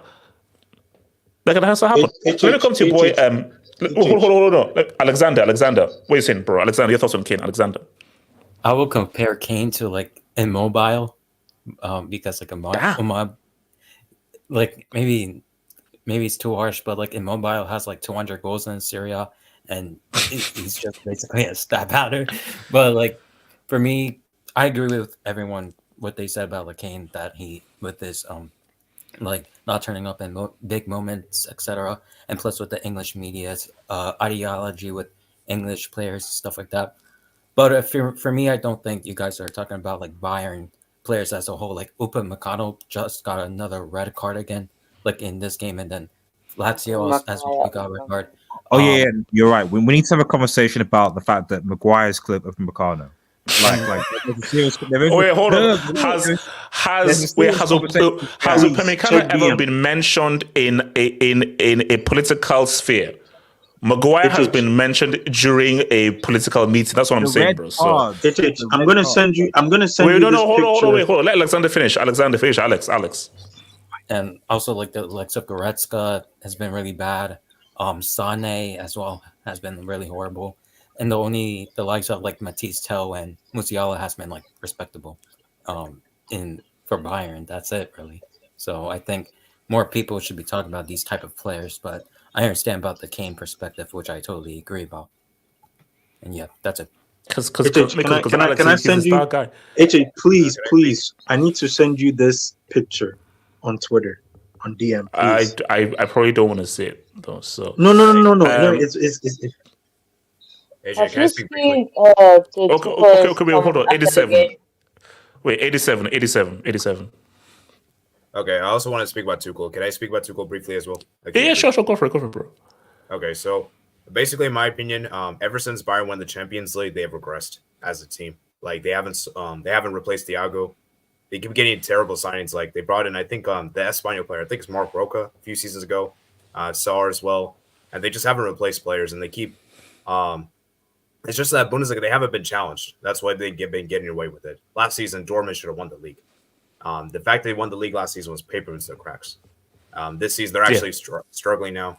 And I think they needed this reality check. They needed this. And I feel like Tuchel is just too pragmatic. Because Bayern in general, as we all know, Bayern is a very attack-minded team. They have attack-minded coaches. And I feel like Tuchel is not really that attack-minded coach as we think he is. He's more of a pragmatic coach. And I just think it's just not really great. I blame most of the stuff on the Bayern board. Then obviously the players should also be blamed to Tuchel as well. And as far as Harry Kane's concerned, he is a great striker. I don't think anyone can deny that. But for me, you can't be an elite striker if you don't show up in those big, massive games, as you guys mentioned earlier, and like those massive finals, massive semifinals. And you can't be an elite striker if you haven't won any trophies. And just in my opinion, you can't be in that elite striker. No, you can't. Let me do some debates because then I'll come to the boy Nomad, man. Shout out to your boy, Chronic the Hemphawk. Talk about Neuer's performance. But Neuer, see, here's the issue here. Neuer has his World Cup. He's got his 2 trebles. So he's good. Tuchel, in 2021, Tuchel has his UCL. The issue for Kane is that Kane, you're the guy who needs this the most. If Neuer ends up trophyless, fine. He can go back home and look at all of his winners' medals. Kane, you are the one who really... Kane, you will be harmed the most for this because you're the guy who has nothing. You're the guy who has nothing. So you need so don't look at talk about Neuer and everything. You need it, bro. Shout out to Callisto. Thank you for the doors, Callisto. Core and Samasi, did you guys kiss yet? And when is the wedding? # relationship goals. Oh wow. All right, let's keep going there, Callisto. Thank you for that, bro. It's easy. Thank you. I know she.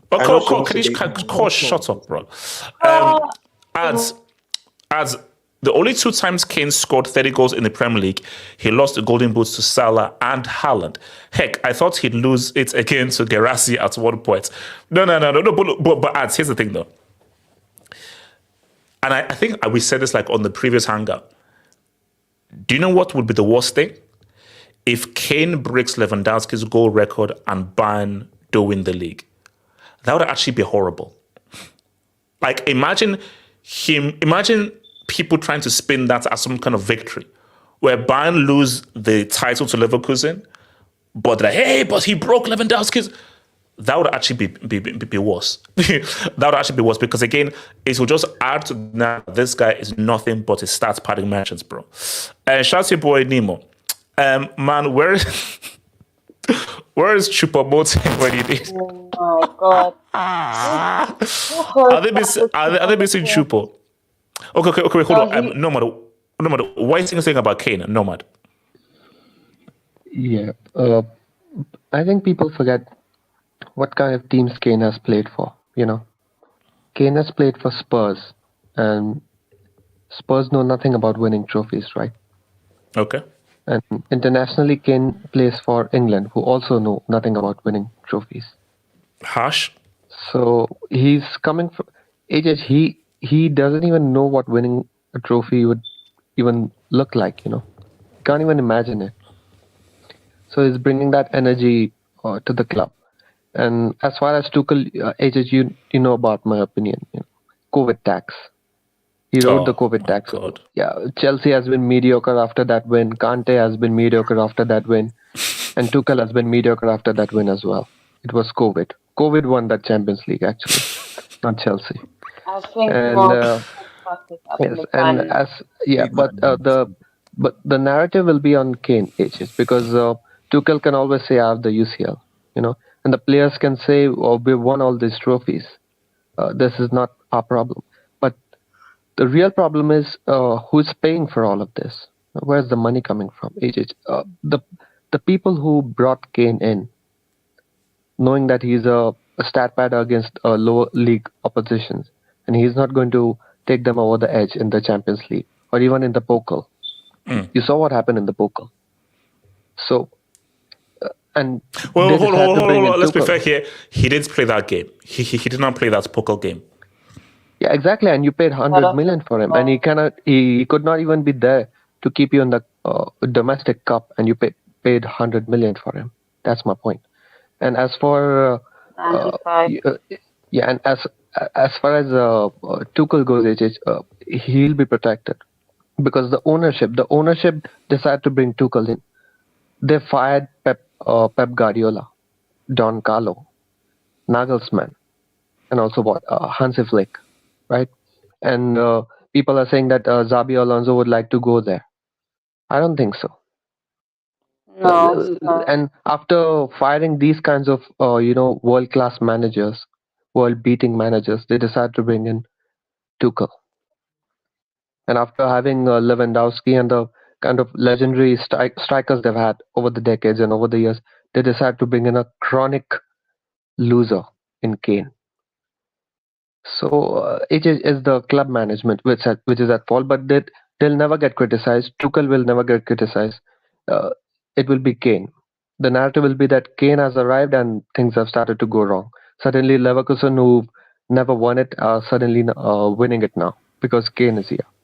It's not looking good for your boy Kane.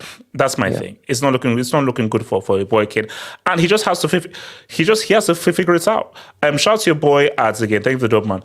Respect Ciro Immobile. He won the Dod Coppa Italia with Bozo FC and Euros in Kane's backyard. Okay, are we saying that Ciro Immobile and Kane are in the same boat? Not on the eye test, they're not. Not on the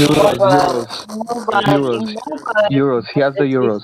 Not on the eye test. Come on. He has the Euros. Country and club. Look. The final thing I'll say in this is that, guys, Kane still has time. Because, guys, we could reach the end of this thing, and Kane could win the UCL for Bayern, win the Euros for England, and with it, you just never know. No, he won't. No, he won't. No. Bayern are not winning the UCL, and England are not winning the Euros because of him. He's not going to be okay. Look, so let's move. So before we get to our UCL talk, just one last topic here. So RDS. Why are you laughing? Okay. RDS. Here's the thing. Chelsea fans are attacking me. Okay. So let's talk about Chelsea fans are attacking me. So months ago, when Rasmus was struggling, people were then comparing them. They say, well, Nico Jackson, he's outscored Rasmus. Hey, Rasmus, how good is he? Look at what Nico Jackson's going, blah, blah. Okay, that's fair. Yeah. Nico Jackson had more goals than Rasmus. As well. You were one of them. You were one of those people. I don't think I was. Okay, we now fast forward now. And Rasmus, so 21 years of age, youngest player to score in 6 consecutive EPL games. And I believe it's right now. I think he's now out. So first of all, he's 5 goals in the UCL group stage. Yeah. And I think he's now outscored Nico Jackson now. So Chelsea fans say, wait, hold on half up. That's unfair. Nico Jackson isn't a striker. Rasmus is a striker. And Nico Jackson is actually an all-round better footballer and is better out wide. And my response was, Nico Jackson I thought this was supposed to be the striker. That's what I thought. That's why I think it was brought as. Fair enough. Let's play again. Let's say it's not supposed to be a striker. If you're putting him out wide, is he as good as Martinelli, Saka, Doku, Grealish, Salah, Jota? I think the answer is no. His overall game is pretty good, and I'll say his overall game is probably better than Rasmus. But my thing though is, what does he do exceptionally well that I can say what's up for him? As we've seen from Rasmus, he's not his goal scoring patch. So my thing, so two questions for you, RDS. Is it fair to make a Nico Jackson-Rasmus comparison in terms of goals now? If we're saying Nico, really, his strongest position is not striker, that's the first thing. Second thing, Rasmus, is this a bubble patch or no? We're not seeing the guy now emerging as a true finisher. I think the first thing is that, I mean, Nico Jackson reminds me of like a young Darren Bent. Damn. That's where I'm with Nico Jackson. Like a really like that's ancient for those who know, but like a young Darren Bent, someone who, you know, he's got something about him, but will he really sort of go to levels of being a top quality striker? Like I don't think so. The reality, I think the reality here is that I think, and I know someone talked about receipts. I won't play Hojlund receipts until the end of the season. Not now, don't worry. Hojlund receipts at the end of the season, because I did say when you guys were all cooking him and saying B-Tech, Haaland, like Freud, Haaland, etc., cussing this young kid who's only 20 years old, and I said, you know what? I'll be satisfied if this guy gets 15 goals in all competitions throughout the season. Everyone that was on the panel pre-season said, yeah, that'd be a good input if he gets 15 plus goals in the season. The guy is now on 13 goals in all competitions. So we only need to score 2 more goals to prove those haters on the panel right. Because he's only 2 goals away. 5 goals obviously in Champions League, and he's obviously scored 6 goals in succession now. This is his first. The other thing is, this is his first season in the Premier League as well. Like, it's his first season and he's 20 years old and he's got 13 goals. So I never really got even when he was going for his goal scoring trout, I never really understood the hate for the player. Maybe it's the price tag, but that's again not his fault. But again, he's still young. He only scored, I think, I don't think it was even more than 5 goals for Atalanta in Serie last season, if I recall. But the main thing with Hojlund is that this guy,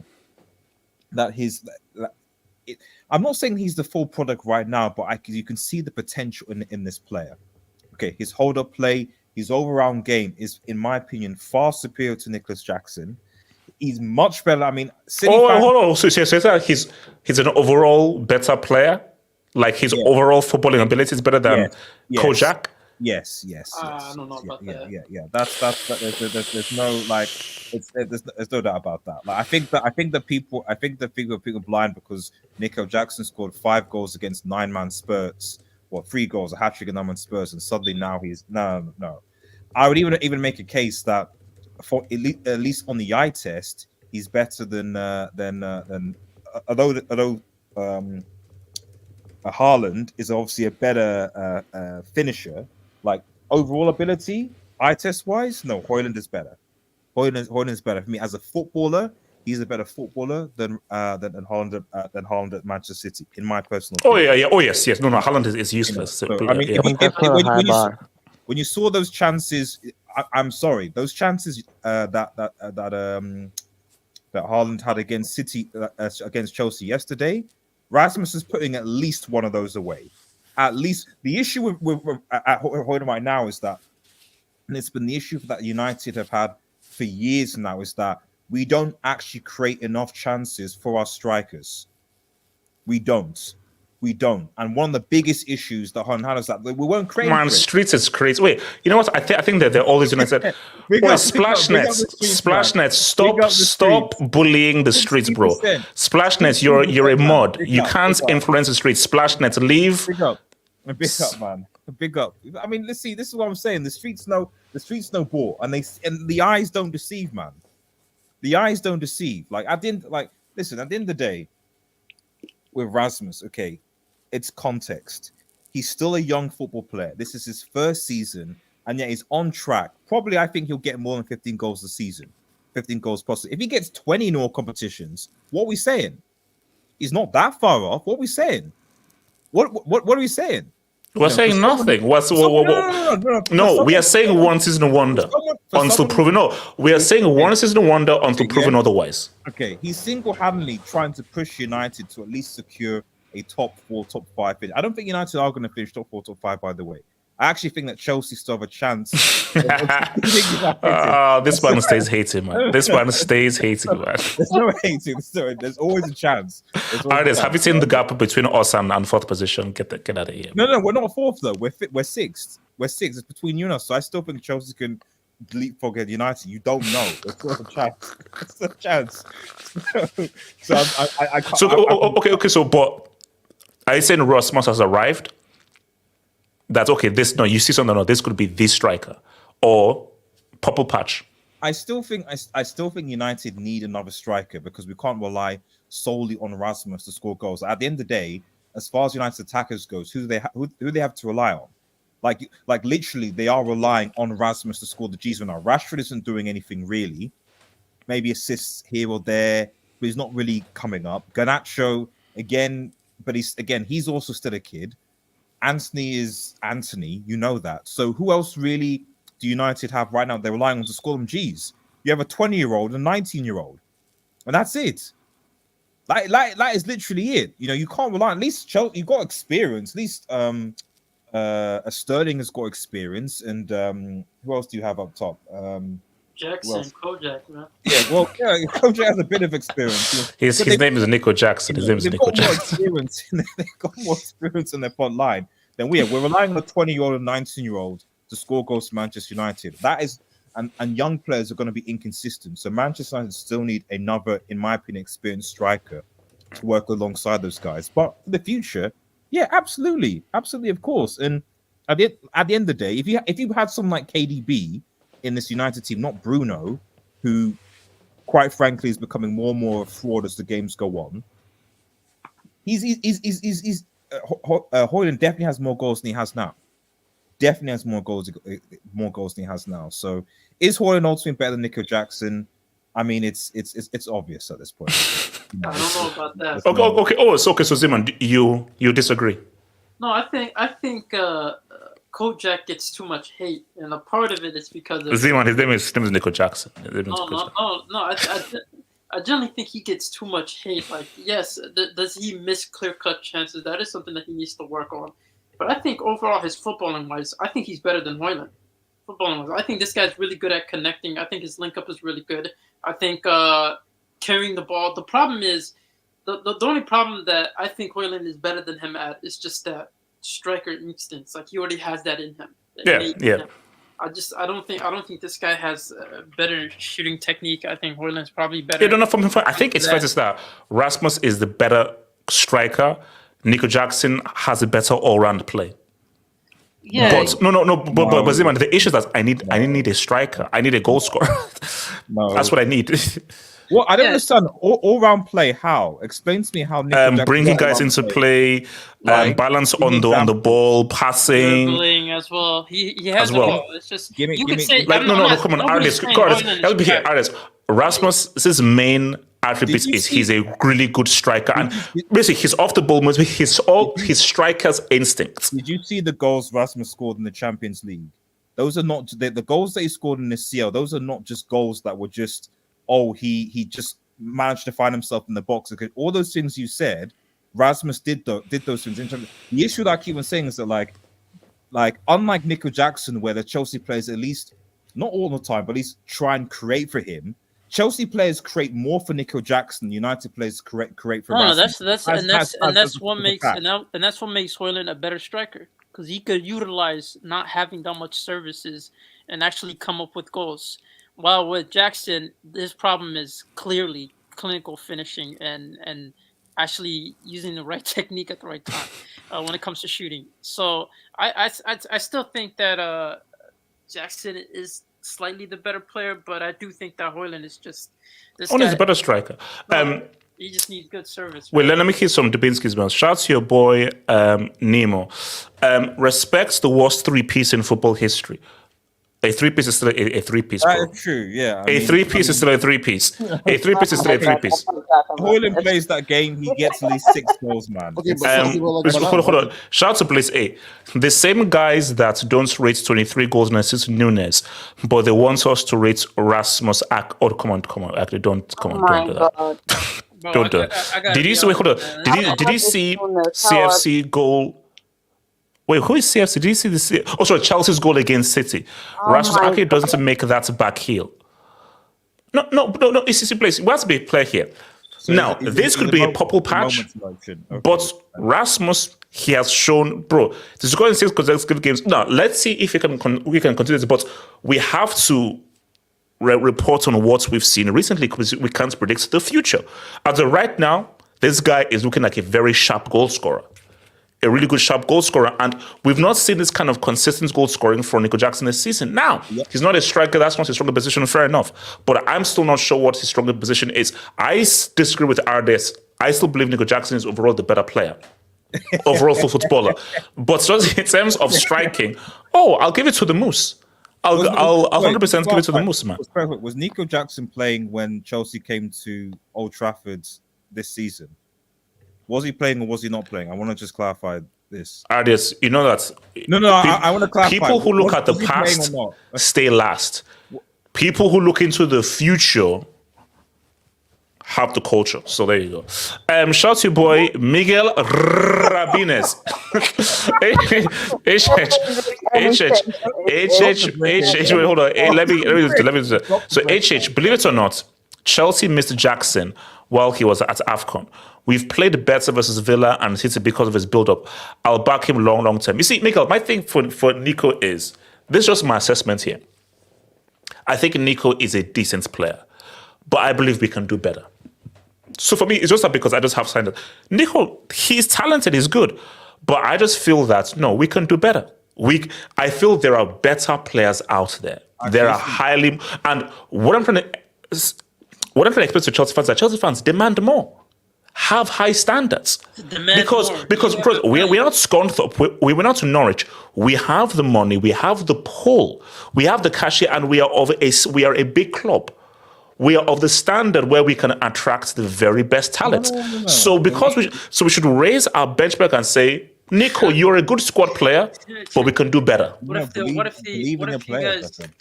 you guys actually demand more and spend, 100 mil plus on your boy Osimhen? He ends up flopping. What's that? We're not going for Osimhen. I don't know where I am, but we're not going. What's what we're going for? Why not? You're no longer a fan. Look, guys, it's time. Let's go. Let's ride.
So, guys, man, UCL, man. So, obviously, we're going to build up to the 2 bigger games, which, of course, is, what's it called? Napoli against Barca. And I think the game of the time, which is Inter against your boys, Atletico Madrid. Man. We should go to the worst game possible, man. Let's just start with the Barcelona now. Let's just get over it, man. No. So guys, we're gonna start with PSV against Dortmund, man. So guys, real quick, Real quick, like, come on, like, wait. Do you know? Wait, how cheap do you want to be? Like, look, Zeman, we are building up here. So we're just gonna go around the room and give us. So guys, so this is the first leg. PSV are at home. PSV are at home in the first. So let me actually do a poll here. So I want guys to be involved. So streets, let me just do both of us. So PSV versus Dortmund. And remember, this is the first leg. Just here, PSV win, Dortmund win, draw. So I'll obviously, I will give my prediction when I do my preview. So I'm going to give my prediction when I do my preview. So cool. PSV Dortmund. What do you say, Mo? Give me a score. PSV are at home in the first leg. PSV 2-0. Woo. Zeman. 2-0 because Dortmund are bricks, man. PSV with Deska are about to murder them, which is wild to say. Well, streets are giving the dub to dub. Wait, streets. You realize that PSV are at home. Do you realize that they're at home? So they're at home. Okay. 87 prediction. PSV Dortmund. This will be interesting. I feel like this will be a lot of goals. I feel like of all the 4 matches, this will be the most goals. Prediction. I'm gonna say. I think I'm gonna go with a 2-2 draw. Not bad. Not bad. Money Mace. PSV Dortmund. Money Mace. Your boy Alex. What are you saying, bro? PSV Dortmund. I agree with 87 for 4. I think it's gonna be like a 2-2 draw. SK. I'm gonna go with 3-2 PSV. AJ, you know PSV have scored 70 goals in like 22 matches in their league. Yeah, so bro. No. They are lubricating that league, bro. Like they're going crazy. Wait, have they lost yet? I don't think they've lost yet. No, 20 wins, 2 draws. Jesus. Sebastian, what are you saying, bro? What are you saying? Score. No, maybe the Dortmund from last season would have won, but they have been so shit in the Liga that drawn to Wolfsburg. Give us the scoreline. Give us the scoreline. It's gonna continue. Please continue. It's gonna be 2-1 PSV. Fuck you, Cora. How about that? yes. Thank you. You said what we always say. What's it called? No nomad prediction. Most likely to 2-2, most likely. I'm saying 2-2. So basically, the streets are going with a PSV. So 41% say PSV win, 36% say Dortmund win, 23% say a draw. Okay. So now let us move over to Arsenal against FC Porto. So remember, Arsenal. So FC Porto are at the crib. FC Porto are going to be at the crib. So let me just give you guys the poll. Let me start the poll. So we're down. So Arsenal FC Porto. So Porto dub, Arsenal dub, and a draw. So, Z-Man, what are you saying? Arsenal, FC Porto are at the crib.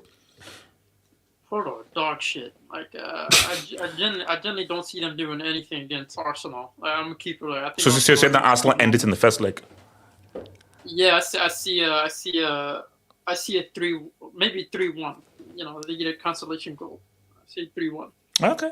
Alex, what is saying? Arsenal, FC Porto. Also 3-1. All right. Or 3-1 to Arsenal. Yeah, 3-1 to Arsenal. All right. SKFC, what are you saying? I'm saying 3-0 to Arsenal. Damn. 87. I feel like a lot of you guys are disrespecting Porto. But I don't think Porto are that strong these days. And also, keep in mind that 87, I think Arsenal are going to do really well in the UCL. So I think, like, for me, like, now, forward is crazy, but saying an Arsenal win isn't so crazy. But what would you say? I mean, like, I feel like saying, like, 3-1, like, I feel like 3-4 is kind of too much, in my opinion. I can see maybe 2 on Arsenal. I can maybe see that. But I'm going to go with the draw. I'm going to say 1-1 draw. All right. Money Mace, what are you saying? Arsenal, FC Porto. Money Mace. Z-Man, what are you saying? I already said it, man. 3-1, man. Arsenal are going to steamroll them, but they can score a goal at the end. So. Okay. So yeah, I didn't know. Okay, so what's it called? Nomad. Yeah, Arsenal are going to dominate the game 2-0, and then during the final minutes, they're going to get a consolation goal. So 2-1. 2-1 Arsenal. All right. Samasi. I'm looking up Porto. They lost to Arocha 3-2, and they lost two of their 5 games and draw one. So they're fifth in the Liga. They're not looking really good. So I think Arsenal gonna win it easily, 3-0. Mutaha. Arsenal FC Porto. Yo, haters, man. UCL's back, bro. Yeah, UCL but is it's back, it's bro. back, it's back. This is what we're about. That's what we're about. So what you say, Arsenal FC Porto? So what do you think? Will Chelsea win this time? Come on, Mutaha, come on. That's harsh. That's just harsh. We are fighting mid-table, bro. Okay. Hater, you know what? But I can see some signs. Yo, Chelsea next season will be fiery, man. You never know, man. After City game, bro, with this ownership, I'm not putting any thing in this ownership. I don't know, bro. I don't know, bro. Yeah. So what are you saying? Arsenal FC Porto. 1-1. First leg. Bro, 1-1, bro, because it's Estadio Drago, man. I mean, isn't it? The name of the stadium. But Arsenal have been good, though. And also, I think everyone's streets are... So the streets are saying 67% are giving the win to Arsenal. And only 25% say FC Porto are going to win. No, I mean... I want to say something. Oh, sorry. I let him finish. Okay, here, Musa then, so 87. Musa, what are you saying? Yeah, I mean, come on, man. Like, yeah, Arsenal's been doing good, but like, still new team, no experience in UCL, bro. I mean, and Porto has been seasoned teams, isn't it? I mean, like this team is playing from the last 4 seasons in Champions League. So I mean, yeah, you need to give some respect to Porto. I believe 1-1. Sorry, 87. What are you saying? Yeah, I believe Barca was actually the first team to beat Porto at home, their stadium in the Champions League for a long time. Like they have actually been really good at home. So I mean, look, we'll see. I mean, so you know what? By you saying that, it would be like a mini statement if Arsenal go there and like beat them crazy, like 3-1 forward. So that'd be exciting to see.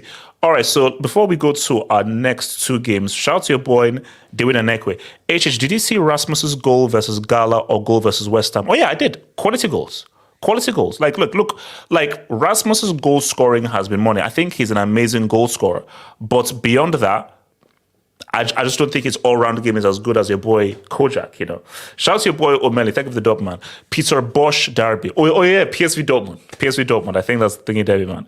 Shout out to your boy, shout out to the Bosch. So now we're going to talk about Inter against Atleti. So, guys, for me, this is the tie of the round, man. And I feel that this is a close one to call. But I think the slight edge, I feel, is going to be given to Inter Milan. I think Inter Milan have the slight edge, but by me saying that, it doesn't mean anything because despite how good they have looked in the league, I still feel that in this could go to penalties, bro. I think this could be a very close game. So, again, I'll give my scoreline and everything, doing my preview, but I just think this could be a close game. So, Ziman, talk to me. Like, how do you think this game is going to go down in Atleti? I actually think Inter are coming to it as favorites going into this game. Because damn, bro, like streets, 78%? God damn. Okay. Yeah, because the way I view it is that these guys defensively have been shocking all season. The defenders, that's a good point. Whether it's Hermoso, Savic, like all these guys have just let the ball drop. Their midfield is going to be very competitive. That's going to be the more interesting aspect behind them with like Pablo Barrios and the youngsters that they do have, along with the experience that they do have. But the midfield has literally been carrying them in terms of just having the work rate to overcome having a horrible defense. And I just don't think that they'll be able to carry on with that. I think Inter Milan are going to break them down. Like for me, that's always the problem with Atletico. They're so easy to get bypassed. And when you be one-on-one with the goalkeeper more often than you would think. And I don't see them holding it. Even if they end up playing a more defensive reserved game, their defense is sometimes they just lose their brain and concede the most silliest of chances. whether it's a penalty that they created for the opposition or just horrible man marking. And I don't see it. I think Inter Milan have more tools. I think they're better than them. I think Inter Milan could also hit them with the counter. Griezmann again. He's gonna have to carry that attack more so than anything. Morata, I'm not sure that he's gonna be fully ready for this game. Yeah, I don't think he'll be ready. I mean, the knee injury isn't serious, but I don't think he'll be ready for this game though. So I see an Inter Milan winning, but it's gonna be close tie. It's probably gonna be a case of like a 3-1, but with the last 2 goals being scored at the last minute. All right. Alex. Last goal a minute. So Alex, what you said? Inter Atleti.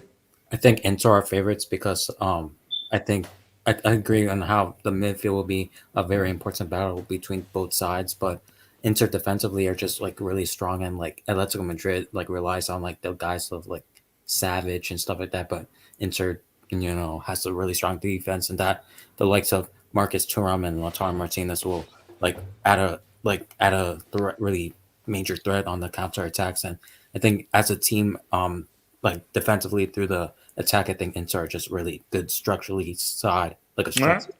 Yeah. So Marcy, what are you saying? Inter Atleti.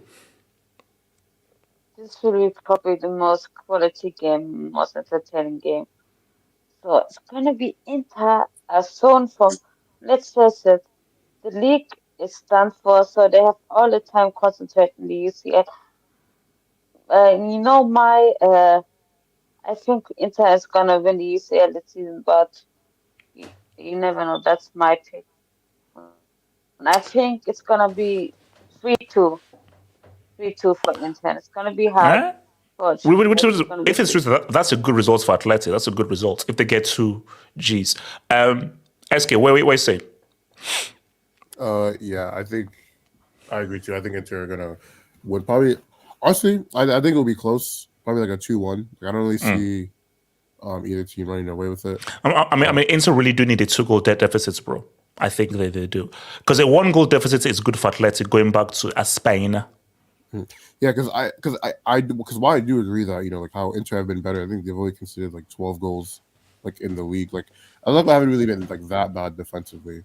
They've both scored over 50 goals this season in the league, so they both have like good attacks. But like I like to Z-Man's point, the fact that Atletico are more reliant on Griezmann to like score and get assists for them, whereas I think Inter just have a little bit more like to them in terms of like versatility in the attack. So that's why I'll go Inter.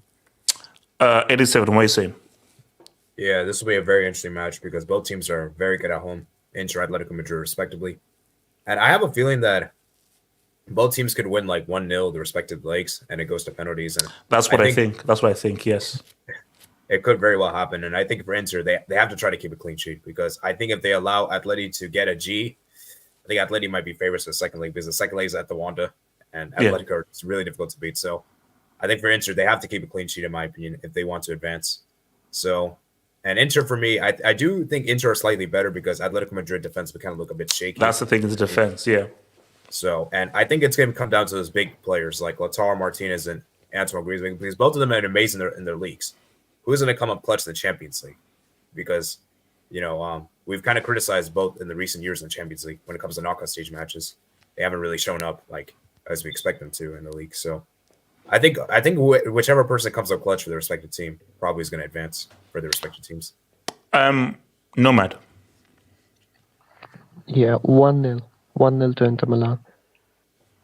I think I'm feeling that as well. Yeah, I think I'm with 87, 1-0 both legs, I think. Yeah, I think 1-0, and the second leg I think will be a draw. Munsaha? Yeah, man. I mean, that away goal rule killed teams like Atletico. It's annoying. It's annoying. I know. Yeah, stupid. It killed teams idiots. Like Atletico. Yeah. But if you see like Atletico's form away, right, this season, it's been mess, to be honest, in my opinion. I mean, they're doing good, but like, why not 1-1? I can see 1-1 there.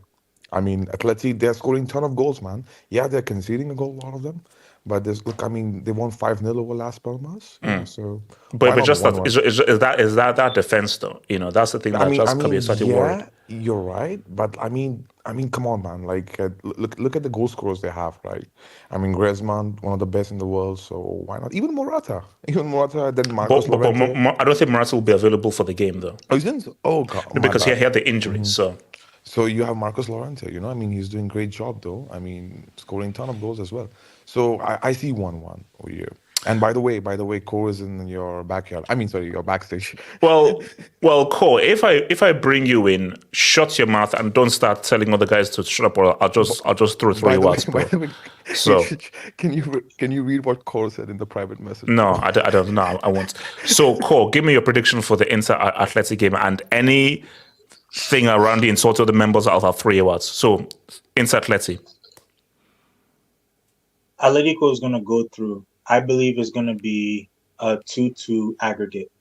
Atletico will win. So no. Give me your score for this for the first leg. The first leg, Inter's home. Oh, for the first leg? Yeah. I'm gonna say Atletico 2-1. I think Atletico is gonna go through. Yeah, I really think Atletico, because this is the type of game where Atletico, you might not think they'll do something, but when they get to the Wanda, I think is when they're gonna really change the tie. I'm not really confident with Inter going to the Wanda because wait, hold on, Cole. You said 2-2 Atletico go through. Yeah, on penalties. On penalties. Oh. Yeah. All right. So let me get. Brother, please read. I will not. I will not. Core, why? Also, I wanted to ask Core, why are you, subscribed to me? Like, I don't even upload any content. Oh yeah, I subscribe. Yeah, you speak truth, man. Oh my god. Okay. Oh my god. Okay, thank you. All right. Okay. Abrisfair. Respect. So hold on. Abrisfair. Inter will do better away than at home. Atleti will open up at home, but either way, Inter will be comfortable. It all falls on Atleti's defensive performance. Actually, I think that's the key thing. If Atleti defensively are trash, I don't see how Inter don't beat them. If Atleti now are defensively solid, I think this goes all the way, potentially to penalties. So I think their defensive performance is going to be key. See, if I'm Inter, I'm looking to win the first leg with that by at least two clear goals. Because if Atleti gets a 1-goal deficit loss in that first leg or a draw, I think Atleti are in a very good position. Inter needs to go into the second leg with a 2-goal deficit, I feel. So, Zeman, is your mic working? Yeah, what's up? The mid Zeman. game. Zeman, now here's the thing. Napoli are trash. You do realize this, though. So are we. We do realize that. And let me even just check right now. So currently, Napoli Football Club, a team that the Great Madrid play for, are currently 9th. They are 9th in Serie A. Zeman, talk to me. What do we say? Listen, man. This game is going to be such a mid-off. It's going to be two teams missing clear-cut chances, left, right, and center. It's going to be teams that can't stop transitions because they both have problems in that sense. I don't see. I'll be honest. I favor Napoli. I'm sorry. I favor Napoli slightly. I don't trust this team. I don't know what Xavi's still doing here. I'm gonna keep it real. I don't see. We're relying on a 16-year-old. I'm gonna keep it real with you. We're relying on a 16-year-old. Wait, why not, man? No, you can't rely on a 16-year-old. Shout out to the youth. Shout out to the youth, bro. Shout out to the youth. No, we it's past their bedtime, man. It's Champions League night. We shouldn't be relying on them. And I don't see any way we come out of this. Our defense is too leaky. Our midfield is completely garbage. There's no balance behind it. Our offense. And also beware, Vo was rested, so he'll be fresh for the game, bro. Yeah, and our offense. What's that? For our offense, Rafinha's back to full health. I don't know what that means. Generally, that could be a bad sign for us more than Inter. So, I don't see any way we make this out of it. I don't know why people think that it's going to be 50-50. Like I think slightly. Not to mention Napoli are about to lose their manager, so there could be a new manager bounce in the equation. So I just I don't see any way that Barcelona make it out in those two legs. I mean, we're conceding goals to like Hector Salamanca, man, in the Copa del Rey. Like I don't see any way that this team doesn't concede goals. Napoli are gonna score. It's a matter of can we score, and that's a question within itself. So Well, I just read the report. So basically, Mazzari's last chance will be against Barca. So he will be in the Barca game. So So we always give opportunity, man. We give hope to the hopeless. So he might keep his job. So okay. So what's your scoreline predict then? I predict maybe a 2-1 to Napoli. The streets are with you. 47% say Barca get the Dubinsky, bro. The streets are with you. So okay. So you're saying it's 2-1 dub in Naples? No. I'm saying 2-1 Napoli. Oh, what are we talking about? Like, have you guys been watching us? We're freaking garbage. We're beyond garbage, and we give hope to smaller teams. Almira almost had their first win against us. I'm sorry, like you think don't go based on league, because what happened to Bayern, bro?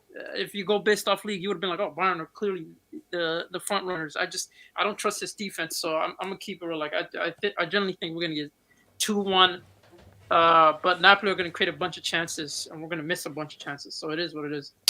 Alex, what are you saying, bro? Barca Napoli. Even though like both teams are trash. Is it like a prediction for just the first leg? Or No, just the first leg. Just the first leg. Yeah, I think it's like gonna be like a 1-1 for the first leg. I mean, both teams are not that good, so yeah. Samasi. Yes, Barca are garbage. If you see them play, the defense is absolute shit. Yamal and Gundogan are the only quality players and Pedri. Let's face it. Araujo, since the Bayern links come up, is playing absolute shit also.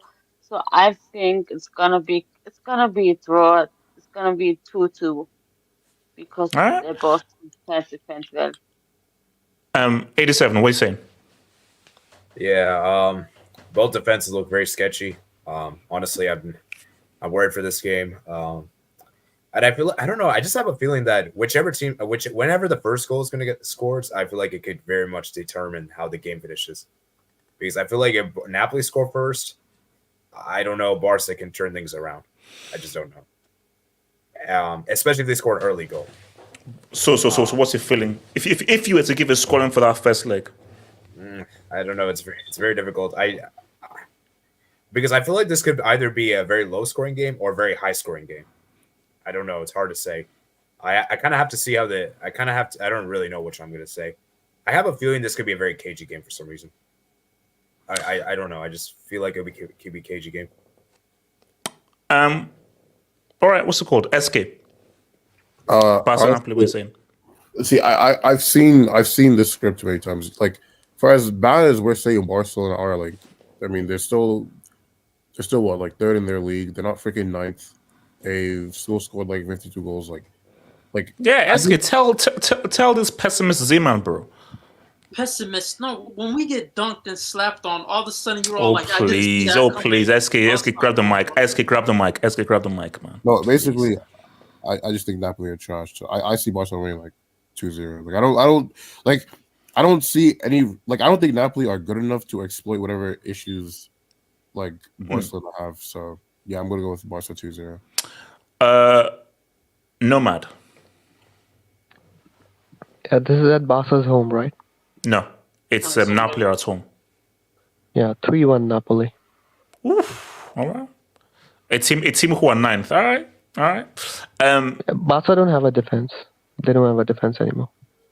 And you saw what Osimhen did in the AFCON, but it is what it is. Cole, what do you say? Napoli and Barca first leg. I'm gonna go with. I'm actually gonna say this. I think the La Liga teams are gonna do well in this Champions League. I'm gonna go with 3-0 Barcelona. Yeah. Preach, Cole. Preach, man.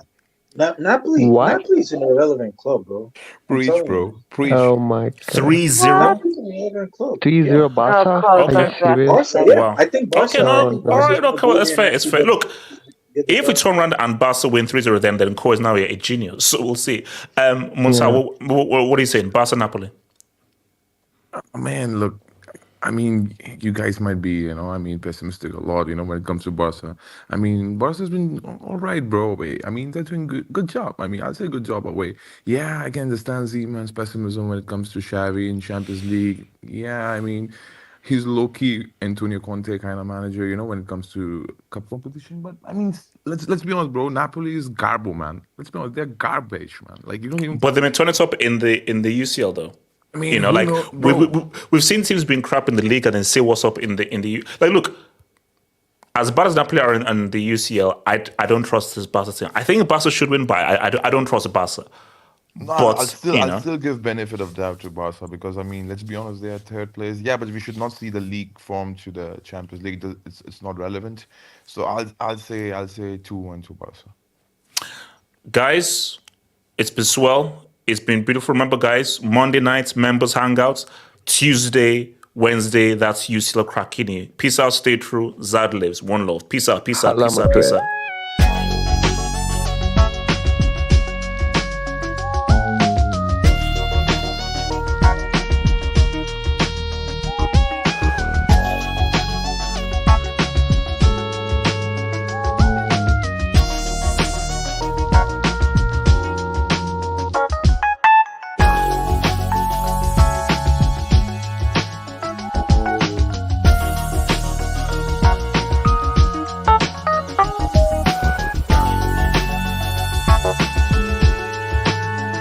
Thank you.